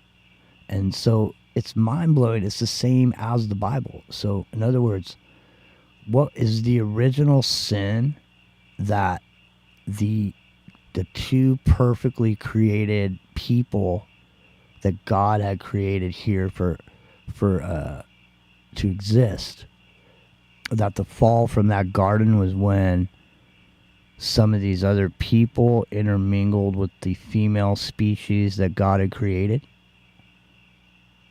And that's the original sin, was that there was offspring created from that union between the created female of the pair. And that's the snake that somehow convinced her to well, the snake's a genetic code, right? Yeah, exactly. Yeah, that's exactly what it is. Yeah. So I mean, so that's. I mean, I'm not saying like the whole temptation story is that. That's not what I'm saying. What I'm saying is like the reason that keeps coming up, and the reason it shows up in mythology, and the reason we have the caduceus, and the reason we have all those things, it's about the tainted bloodline, the bloodline of the Watchers, the bloodline of the people who came down, who weren't part of this world and aren't supposed to be here. And all those things that are out here, in my opinion, is a great conspiracy theory that I think might be true, is things like 23andMe and all these other things that go trying to get everybody's genetic code. What are they looking for? They're looking for people who have the remnants of that DNA in them, so they can find them, right? They can find them because they're trying to bring them back, right? I mean, that's the missing part of the Bible. The whole part, the thing about the Book of Enoch and the Book of the Watchers and the Book of the Giants, another book, and Jasher, all this stuff, is that they tell that story. They tell that story. That's what's in the Dead Sea Scrolls. That's why the Dead Sea Scrolls was guarded for so long. That's why it was hidden for so long. That's why the Israeli Historical Society kept it secret from everybody as long as they could, right? Because it makes the rest of the Bible, especially the Old Testament, make sense. Joshua wasn't out there killing people just randomly and killing every blade of grass and animal and everything that lived because they were just trying to conquer the land. He's wiping out the remnants of the Nephilim. He was wiping out the remnants of the people that the flood didn't take out. That's what was going on. That's what that story is about. And that story makes complete sense in that context, where it doesn't without it. I mean, to me, the Old Testament was always that thing that didn't make sense to me. But in the context of those things, me personally, it does make sense once you have that other, those other books that were taken out by the Council of Nicaea in the Bible. All of a sudden, if you have the Book of Enoch, it makes sense. Not the first Enoch we're talking about. There's some fake ones after. That came years and years after, like decades, hundreds of years, actually. But the actual... See, the thing is, I mean, what we should do is... I know you're trying to get a hold of some. Don't mention who, but I know you're trying to get a hold of somebody for next week. Yeah. No. I can't, don't put it out there. No. But the thing is, look at it. If you don't get a hold of them, what we should do is next Friday we should maybe do a show about RH negative. Because I mean, you can see, and to me, that's what's up with the Kolbrin and like where it was found. When they're talking about that, because they say that these RH negative people, that this blood type it's not based off of what was found here already. You know what I mean? So there's no monkey in RH negative. When I say that, I don't mean anything negative about it. I just mean there's no Rhesus president. That's what the R is, right? This is Rhesus negative. So the thing is that there for some reason this bloodline came out of nowhere on Earth all of a sudden, and and it actually matches up with the Kolbrin thing. If you look at it, if you look at the migration patterns of all this and how it works out, Robert Seffer is this guy, does quite a bit of information over on his channel about this. thing about it is, though, man, you guys is for some reason when you talk about this subject, people get weird about it being racial, like it's a racial thing, and it's not racial. Because I mean, Barack Obama was Rh negative. In other words, just because you're Rh negative doesn't mean your skin is white necessarily. Well, all them, the Bushes, all those people have roots back to ancient Egypt. I mean, seriously, literally, not figuratively. So, I mean, that's what's that all about, right? If you think about it. Yeah, and it's interesting that you see these stair-step evolution where these different, the Hyksos, they just show up, wandering the earth or whatever. Everywhere they show up, all of a sudden, there's domesticated animals, I don't know. It's an interesting idea anyway. This, especially when you just reference back to what we just said. He said he dispatched the sons of Atlantis across the earth. Man, is this where all these people start showing up? Like this red-haired dude starts coming out of the water down there for the down in Mexico. You know what I mean? I mean, what is that? What is the serpent king? What is the serpent god called down in the Aztecs? Quetzalcoatl. Quetzalcoatl. Yeah. You got it. Yeah, that's right. Yeah. Feathered serpent. Yep. There you go. Here he comes. He got green eyes and red hair. There's also the Chinese dragon too. Don't forget about that one. What about it? What about the Chinese dragon, man? I don't know about this. The Chinese dragon, the feathered dragon. No, did this a red-haired dude show up with green eyes? No. Oh. No. Well, it's the same. Quetzalcoatl is the same as the Chinese dragon. If you look at them. Oh, I mean, you mean the representation of it in history? Yeah. Well, so they say that this guy came out of the water, came walking out of the water, and he had red hair and green eyes. And so to me, when I heard that, I mean, that was an isolated fact that I heard when I was looking into it.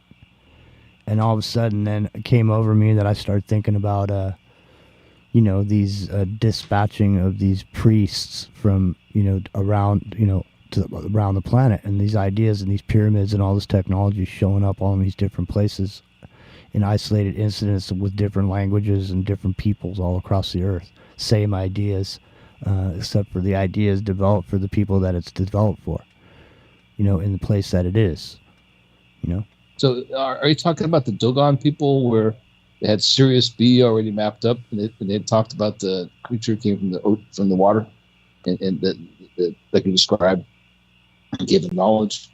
Mm-hmm. That's Dagon. Yeah, the Dagons. Mm-hmm. But one's the fish god and one's the tribe. I forget who's who at this point today on the Saturday afternoon, but yeah, dude, no, it's wild. Like there's this whole thing going on with these Monkey Man movies coming out. There's a movie called Monkey Man coming out. There's these other things being promoted on social media with the Monkey Man image. Another movie that's coming out, and you're talking about like the dilution or pollution, whichever term you choose to use, of the blood, right? Almost like so. There's a scientific concept that actually has a lot of traction, that we were down to 1,000 people or less as human beings at one point in our history. And everybody from that point has been from those 1,000 people. But somewhere along the line, we cross-mated with Neanderthals, right? So Cro-Magnon. That's what I'm saying. Right, with Neanderthals, and that's where the blood. Well, I've seen paintings.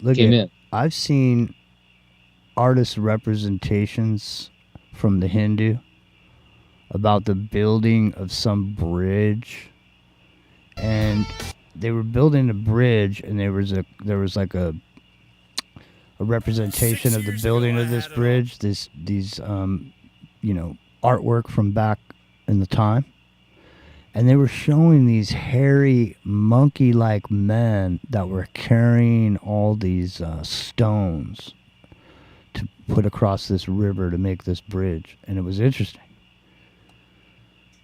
Look into the Hindu, take a look at some of that, some of the religious writings that exist there, and some of the stuff that's talked about. Hey, well, guess what? It's time for us to go. Are you guys hip to go? You want to stick around for a few extra minutes? What's up, Rockario? What you want to do, dude? I mean, we can stick around if you want to. What's up, Epic Journeyman chat room? What do you guys want to do? A couple more minutes? Yeah, wherever we want to go. I mean, yeah, no, it's interesting to me, like this whole tie-in. Go ahead. Well, the tie-in to the lesser man, if you will, the closest relative, the ape man, right? Like how it, even the Wizard of Oz had the flying monkeys. This consistent theme in our history.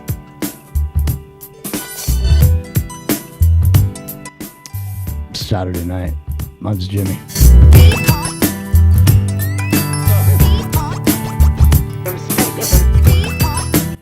That's Rockin' Rio, and here's the Epic Journeyman. It's getting so lonely inside this bed. To know if I should lick my wounds or say it was me instead. There's a naked inside my head. It's telling me you're better off alone. But after midnight, morning will come. The day we'll see if you went and get some. They say that girl, you know she acts too tough. But it's gonna turn off the light. Turn off the light. They say that girl, you know she acts so rough. But it's gonna turn off the light. Turn off the light. I said, follow me down, till you see all my dreams. Not everything in this magical world is what it seems. I looked above the other day, 'cause I think I'm good and ready for a change. I live my life by the moon. If it's high, play low. If it's high, let's go slow. And if it's full, then go. But after midnight,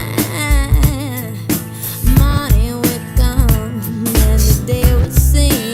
Yeah, if you're gonna get some. They say that girl, you know she acts too tough. But it's gonna turn off the light. Turn off the light. They say that girl, you know she acts so rough. But it's gonna turn off the light.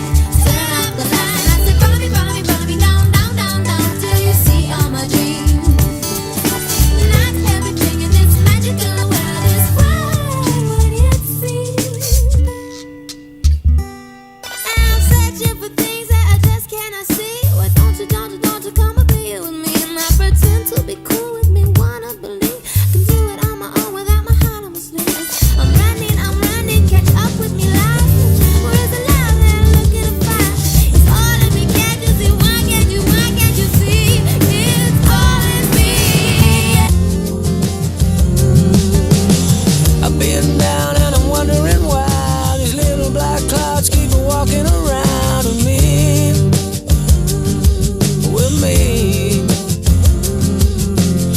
It was time and I'd rather be high. Think of what we outside about a rainbow smile, but they're free. They are free. So maybe tomorrow I'll find my way home.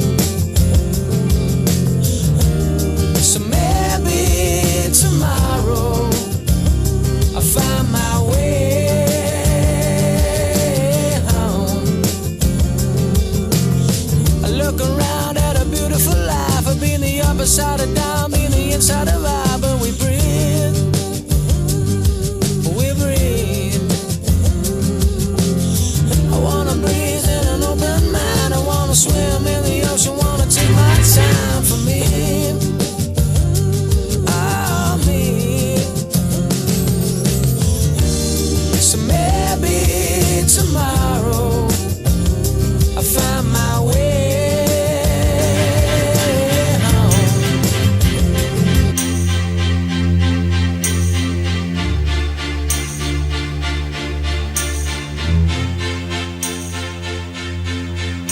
Don't ask me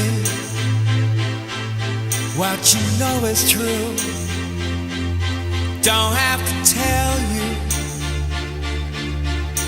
I love your precious heart. I was standing, you were there, two worlds collided, and they could never tear us apart.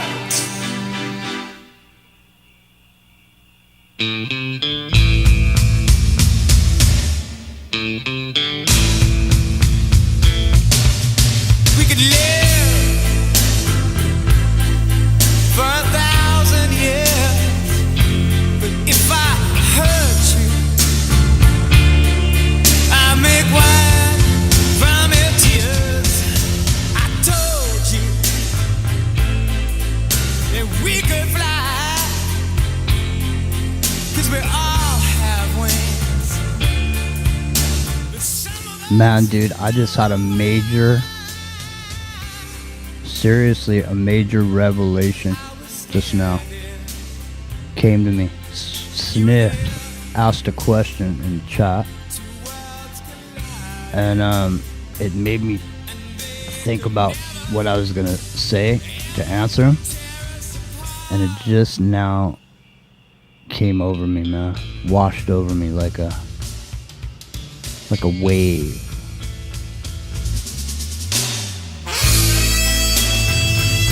We're all about giving our players new and exciting ways to get something.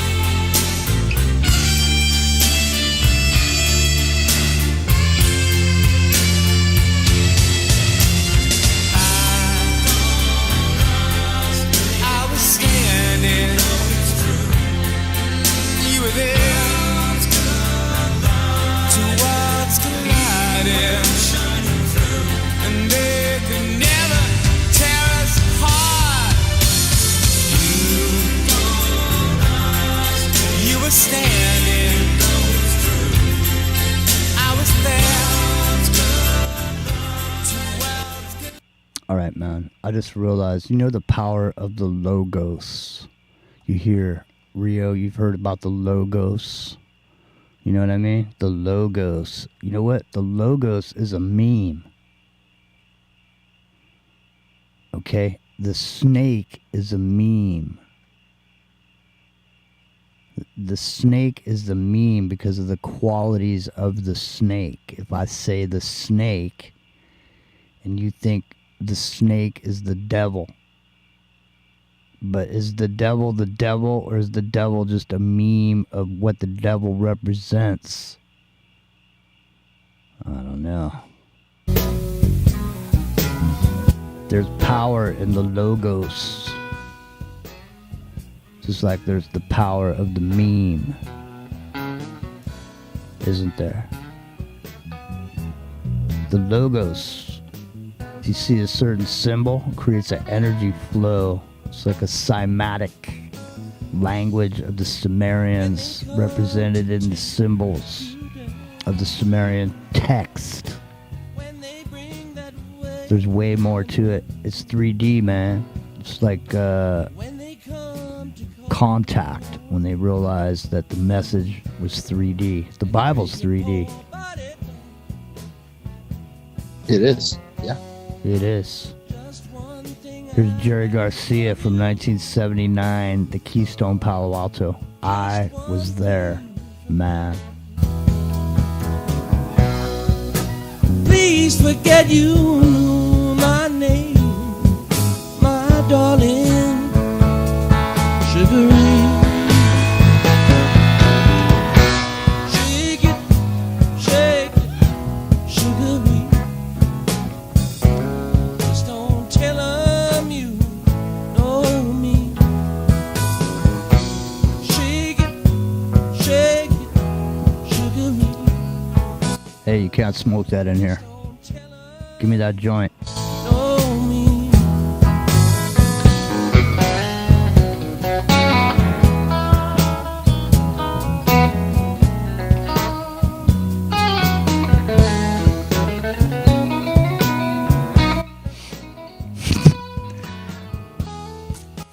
My buddy Ferris, used to clean the Keystone, you know, every day, clean it. And after the Dead would play there, or Jerry Garcia would play, the next day when he would clean that place, he'd find all kinds of shit. And weed, all kinds of drugs on the floor, money. Find all these roaches, fucking giant roaches, man. The Hall of LSD, right? It's been amazing. Seriously. It was unbelievable, the shit that would happen at that nightclub, man. I swear to God. I mean, literally, I've thought about it before. I could write some of it down, but what I'd really like to do is make a documentary about it, about the Bay Area right then, and about that club, because, I mean, a lot of stuff happened there. I mean, as far as the music business is concerned, everybody came through there. People came through there at the time, and I was young and stupid, because I didn't know who people were back then, you know? Great people came through there. I was there the night that these great people came through there, and I didn't give a shit because I was, young, and I was liking the kind of music I like. So when these great, the Texas Troubadours came through there, or these different people, George Strait, all these people, it didn't mean shit to me. I was just another night of another club, another night, another show, so on and so forth. But everybody played there, literally everybody, and everybody loved the guy that was there, Big Bob, but in the end, Big Bob turned out, things happened,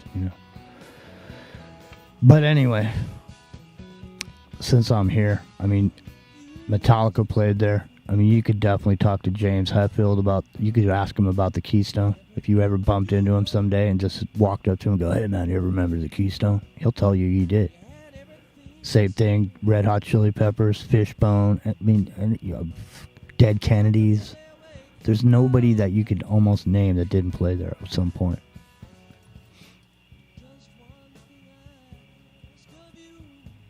Some crazy times, man. Amazing I still made it out alive.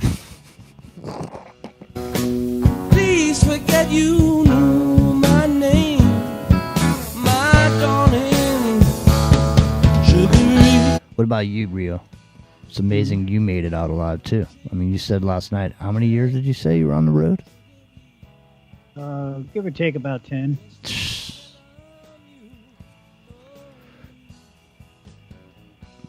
I know. Dude, someday we should talk about it.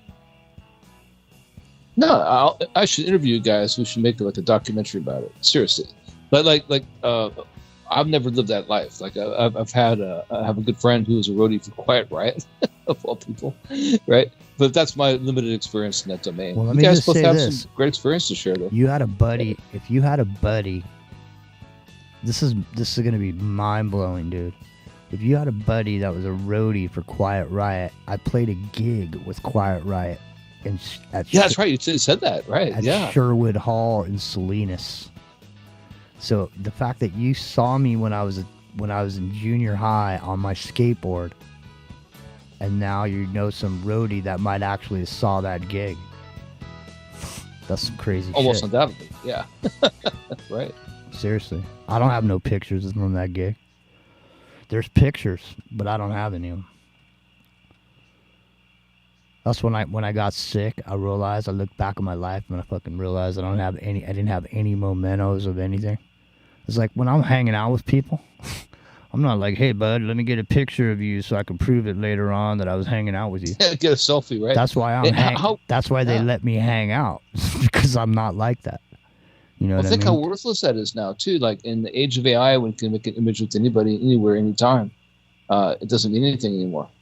Like your old Polaroid might have some value. It will have some value, but any other image, digital image doesn't mean a thing, because anybody can do it. Doesn't matter if you have a photo with Obama, right, or with Gerald Ford or whatever, right? No, it never mattered to me anyway. You know what I mean? I'm not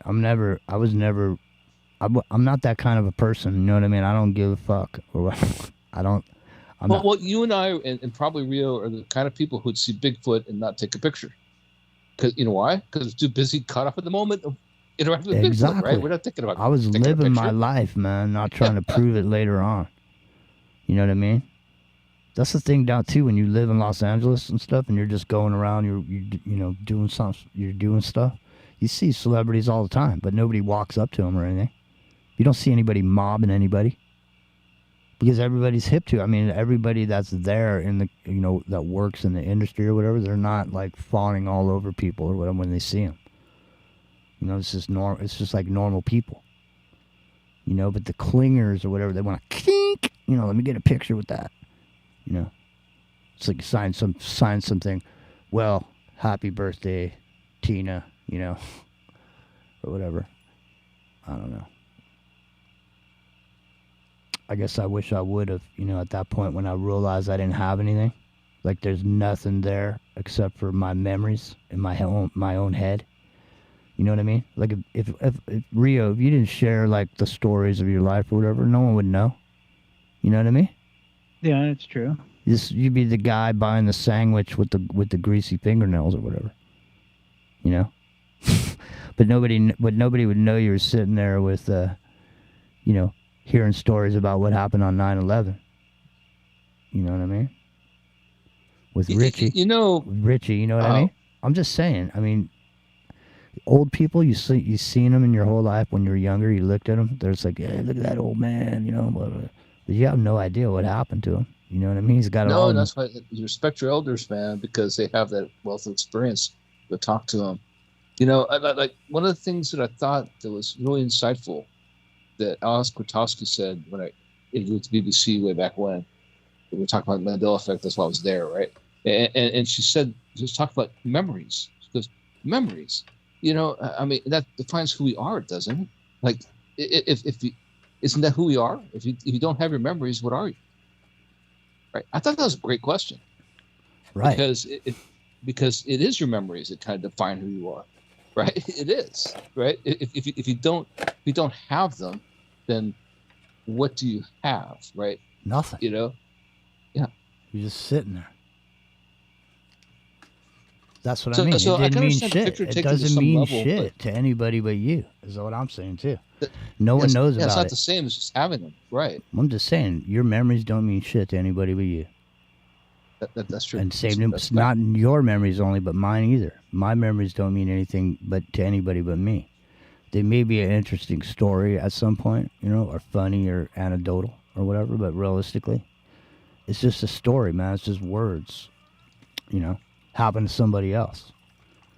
It's like this happening to me, what happened to me today or whatever. Did I see a UFO or whatever? It's never, it's okay. It's easy to imagine when you listen to a story. You can imagine it, but you don't know what it's like to have an alien stick his finger up your butt.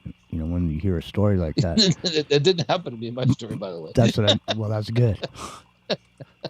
But yeah, no. I mean, that's true. Like, and that memory is a real memory, and I can tell you all about it. I can tell you, like, it wasn't scary at all, right? It was just something I saw, but it's my memory, right? But if I didn't have that memory, if that memory could be erased, it would go back to that kind of idea. It's a callback, right? To the fact that 1.5 million people don't have that memory that were right there at the moment, but all these other people outside of the periphery do, including Russell flying in there, Kirk Russell, right? I mean, how odd is that? Like, just think about that. The probability. Is too much. When I saw that, I just happened to see that one day. I didn't click on it or anything. I just saw it and I thought to myself, wow, that is a trip. That dude has been, you know how long that guy has been around?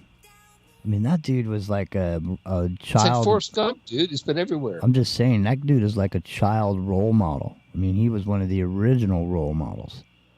That was like Leave It to Beaver shit back then. He's been around that long. He's still there. Computer who wore tennis shoes. Is Leave It to Beaver still around? Is he still alive? I think he is, actually. I think his Wally died recently. I think I remember one of the Leave It to Beaver cast. So the two kids died recently. I don't forget who, like last year. But I think Leave It to Beaver. He was a banker, as I recall. I was just thinking about that Dave Chappelle thing he did. That was funny. I can't play it on here. I mean, I could play it, but I won't. But that was funny. You guys ready to blow? out because I got to come back in the morning to do wake and bake, and then I got to work after that. I got to put together my exercise machine, dude. I have an elliptical, like gym, like the kind of thing you go to the gym for. You pay, $200 a month to go to. I got one of those from Amazon. I'm about to put together. It takes like 3 hours to put together. I got one from my uncle when I put it together last week. It took like 3 hours, so I know how long it takes. So I got that ahead of me. All right, so well, get yourself that's a my nice, exercise. Get yourself a Pacifico and a taco. And dude, I had some great tacos yesterday, dude. Great tacos. Monumental tacos. I got tacos on my mind right now. My shirt even says I got tacos on my mind. Literally. You know what, Matt? I don't doubt it. Have you ever heard of this? Where someone says you're in a bar and they walk up to you and they go, Epic German, I'll bet you $100 I got your name tattooed on my ass. Has anyone ever said that to you? Nobody's ever said that to me. What about you, Rio? Has anyone ever said they had your name tattooed on their ass? Not that I'm aware of, no. All right, well, listen. Old Jimmy's going to throw you a solid tonight before we leave, real quick. You're going to tattoo my name on your butt? No, I'm going to tell people right now, if you're the type of person who enjoys tattoos and you have them, and you don't have a problem getting another one, Old Jimmy's going to throw you a bone right now, teach you how to make yourself a little bit of money. All right? You go down to the tattoo parlor and you get the words, your name tattooed on your ass. Okay? Now, when you walk up to Epic Journeyman and you say, dude, I bet you $100 I got your name tattooed on my ass. And he thinks to himself, no fucking way this guy's got my name tattooed on his ass. You say, okay, I'll bet you $100. Boom. You got $100, didn't we, Rio? I suppose so. There you go. See? All right. Don't say I never did nothing for you. All right. Steve O has your name tattooed on his ass. Metal GT. See, I believe that. I believe that. All right. Rio, are you coming there? Are you coming in tomorrow? I don't know if I'll come in, but I'll be able to hook you up. All right, well, hit me up if you're going to come in. I stay on the line. Right. Stay on the line after though, because I want to talk to you both about something real quick. Okay. Something that I know someone let me know about. All right, listen. We'll see you soon. All right. All right.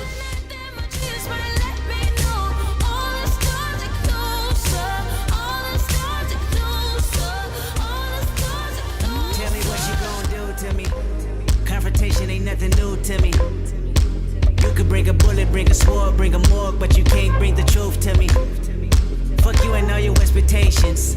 I don't even want your congratulations. I recognize your false confidence and calculated promises all in your conversation.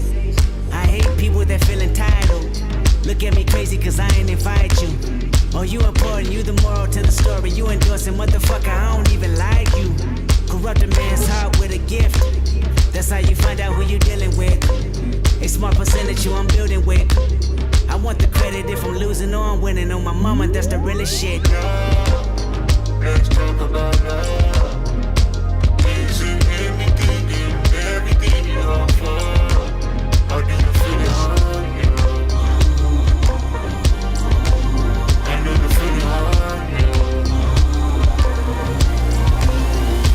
Maybe the night that my dreams might let me know. All the stars are closer. All the stars are closer. All the stars are closer. Maybe the night that my dreams might let me know. All the stars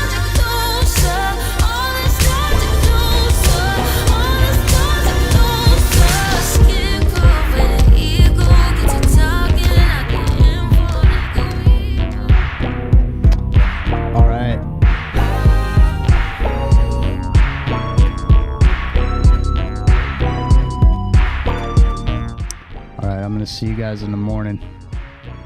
Thanks for being here. We appreciate you all. Remember, we're all in this together, eh? All right.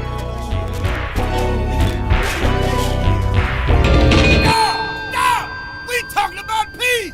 A piece of yours, a piece of mine. A piece of mine, one nation, under a groove. This is a world premiere. This is a world premiere. I done been through a whole lot. Trial, tribulation, but I know God. Satan wanna put me in a bow tie. Pray that the holy water don't go dry, yeah, yeah. As I look around me, so many motherfuckers wanna down me, but ain't no me gon' never drown me. In front of a dirty double mirror, they found me, and I love myself. The world is a ghetto with big guns and dick inside. I love myself, but they can do what they want whenever they want. I don't mind. I love myself. He said I gotta get up, life is more than suicide. I love myself. One day at a time, sun gon' shine. Everybody looking at you crazy. What you gonna do? Lift up your head and keep moving. Or let the paranoia haunt you. Peace to fashion police, I wear my heart on my sleeve, let the runway start. You know the miserable do love company. What do you want from me and my scars? Everybody lack confident, everybody lack confident. How many times my potential was anonymous? How many times the city making me promises? So I promise this, I love myself. The world is a ghetto with big guns and dick inside. I love myself, but they can do what they want whenever they want. I don't mind. I love myself. He said I gotta get up, life is more than suicide. I love myself. One day at a time, sun gon' shine. They wanna say it's a war outside, and a bomb in the street, and a gun in the hood, and a mob of police, and a rock on the corner, and a line full of fiend, and a bottle full of lean, and a motto on a scheme, yep. These days of frustration keep y'all on tuck in rotation. I duck these cold faces, post up, feed 5-4 from bases. Dreams are reality's piece. Blow steam in the face of the beast. The sky can fall down, the wind can cry now. The strong in me, I still smile. I love myself. The world is a ghetto with big guns and dick inside.